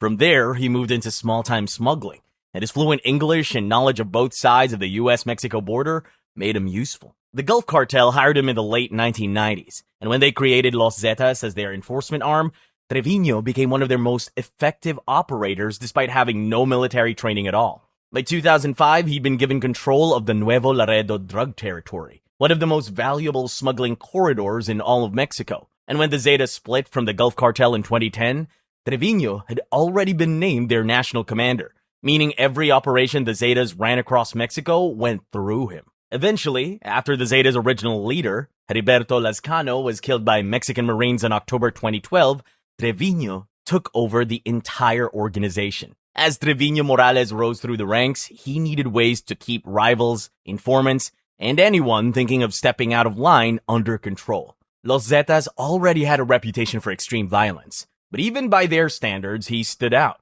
He developed a method known as El Guiso, or the stew. He'd have his men stuff the victim into a 55-gallon oil drum, soak them in gasoline or diesel, and set them on fire while they were still alive. Those who didn't get the drum treatment were beaten with wooden planks or had their body parts cut off while they were still conscious. That level of brutality made him one of the most wanted men in both Mexico and the United States. The Mexican government put a $2.3 million bounty on his head, and the US added another $5 million. In July 2013, Mexican Marines who had been tracking Treviño Morales intercepted his pickup truck on a dirt road outside Nuevo Laredo with the help of a helicopter. Inside, they found him with a bodyguard, an accountant, $2 million in cash, and 8 guns. He tried to run, but he didn't get very far. He was taken into custody, and in 2025, he was extradited to the United States. Los Zetas forced gladiator fights. You're on a bus heading north through Tamaulipas, a state in northeastern Mexico near the Texas border. The bus slows, and up ahead, what looks like a military checkpoint appears. Men in uniform wave you over, and before anyone can process it, they storm the bus, separate the passengers, and start dragging people off. For hundreds of travelers on Highway 101 in early 2011, that moment would be the last time anything felt normal, because the people pulling them off the bus were members of Los Zetas. By 2011, Los Zetas was locked in a brutal territorial war with the Gulf Cartel across northeastern Mexico, and they were burning through foot soldiers fast. They needed replacements, so they came up with a method for finding them. Zetas members would set up fake military checkpoints along the highway. stop passenger buses, and drag people off. The elderly were killed on the spot. Women were separated and assaulted, and the able-bodied men were taken to ranches in the arena. At the ranches, the men were stripped naked, paired up, and handed crude weapons. Things like hammers, machetes, bricks, and wooden planks. Then they were told to fight each other to the death. The Zetas called the game who's going to be the next hitman. The men who survived were pulled out, congratulated, and told they were now members of Los Zetas. Afterward, they were sent out on dangerous missions to attack rival cartel positions in nearby towns. They had little training, no backup, and almost no chance of making it back alive. If they refused to do as they were told, they were killed. If they tried to run, they were killed. The whole system was designed to filter out anyone who hesitated, and kept only the ones willing to do whatever it took to stay alive. This all came to light as part of the investigation into the 2011 San Fernando massacre. When authorities started digging up mass graves in the area, they found 193 bodies buried across 47 sites. Most of the victims had blunt force injuries, matching the weapons witnesses said were used during the gladiator fights. One of the arrested Zetas leaders, Edgar Huerta Montiel, shed more light on how the system actually worked. He confessed that the captive bus passengers were taken to safe houses and tortured. He described it as some kind of inquisition, where the Zetas scanned their phones and text messages looking for ties to the Gulf Cartel. Anyone they suspected of being connected was killed. Anyone they couldn't link to a rival group would be made to fight as gladiators. And if they survived, well, you know how it went from there. The hijackings along Highway 101 continued for weeks before anyone outside San Fernando even knew they were happening. Bus companies never stopped running the route and never warned the passengers. Local police were no help either, because more than half of them were later arrested for working with the Zetas the entire time. Adolfo Constanzo, the narco cult killer. It's a Friday night in Matamoros, a border town sitting right across the Rio Grande from Brownsville, Texas. Bars are packed with American college students on spring break, and 21-year-old Mark Kilroy is drinking with his friends. At some point, he steps out and disappears. His friends assume he wandered off for some air. They don't know that he's been abducted. The man who ordered the kidnapping, Adolfo Constanzo, was born in Miami in 1962 to a Cuban immigrant mother who introduced him early to Paulo Mayombe, an Afro-Caribbean religion that involves animal sacrifice and the use of human bones in spiritual rituals. In proper practice, human sacrifice is forbidden. Constanzo didn't care. By the mid-1980s, he had settled in Mexico City and built a following among wealthy drug lords, crooked cops, and anyone willing to pay for protection through his rituals. Posing as a fortune teller and spellcaster, he charged top dollar for ceremonies that promised safe drug shipments and immunity from arrest. And it worked. Well, not really. But every time a client avoided trouble, they credited him for it, feeding his reputation and his ego. At the heart of his rituals was something called anganga, a massive iron pot packed with animal remains, graveyard bones, and eventually, the body parts of people his followers murdered. Constanzo told everyone that the more human parts added to the anganga, the stronger the protection it would give them. In 1988, Constanzo moved to Rancho Santa Elena near Matamoros, a property owned by the Hernandez drug family. This became his murder playground. Victims included rival dealers, crooked cops, and anyone pulled off the street. When a powerful cartel, the Calzadas, refused him a partnership, 7 members disappeared. Their bodies turned up later, missing fingers, toes, ears, and brains. By March 1989, Constanzo decided he needed the brain of a white American male for his next ritual. With spring break in full swing, finding one was easy. Mark Kilroy just happened to be standing outside a bar at the wrong moment. Constanzo's men dragged him off, took him to the ranch, and killed him with a machete blow to the back of the neck. His brain was boiled in danganga, his legs were cut off, and a wire was threaded through his spine. Unlike his other victims, Kilroy's disappearance made headlines. His family applied pressure, and Mexican authorities launched a manhunt. When police arrested several Hernandez brothers on drug charges, one flipped. They led officers to Rancho Santa Elena, where they found 15 mutilated bodies, including Kilroy. Constanzo fled to Mexico City but couldn't cheat the end forever. In May 1989, police closed in on his apartment. Rather than face arrest, he ordered one of his own followers to shoot him. The follower did, and Constanzo died on the spot. That's it for today's iceberg. The cartel world runs deeper than most people realize, and what we've covered here is only a fraction of what's been documented over the past few decades. Thousands of families across Mexico and Central America are still searching for answers that may never come.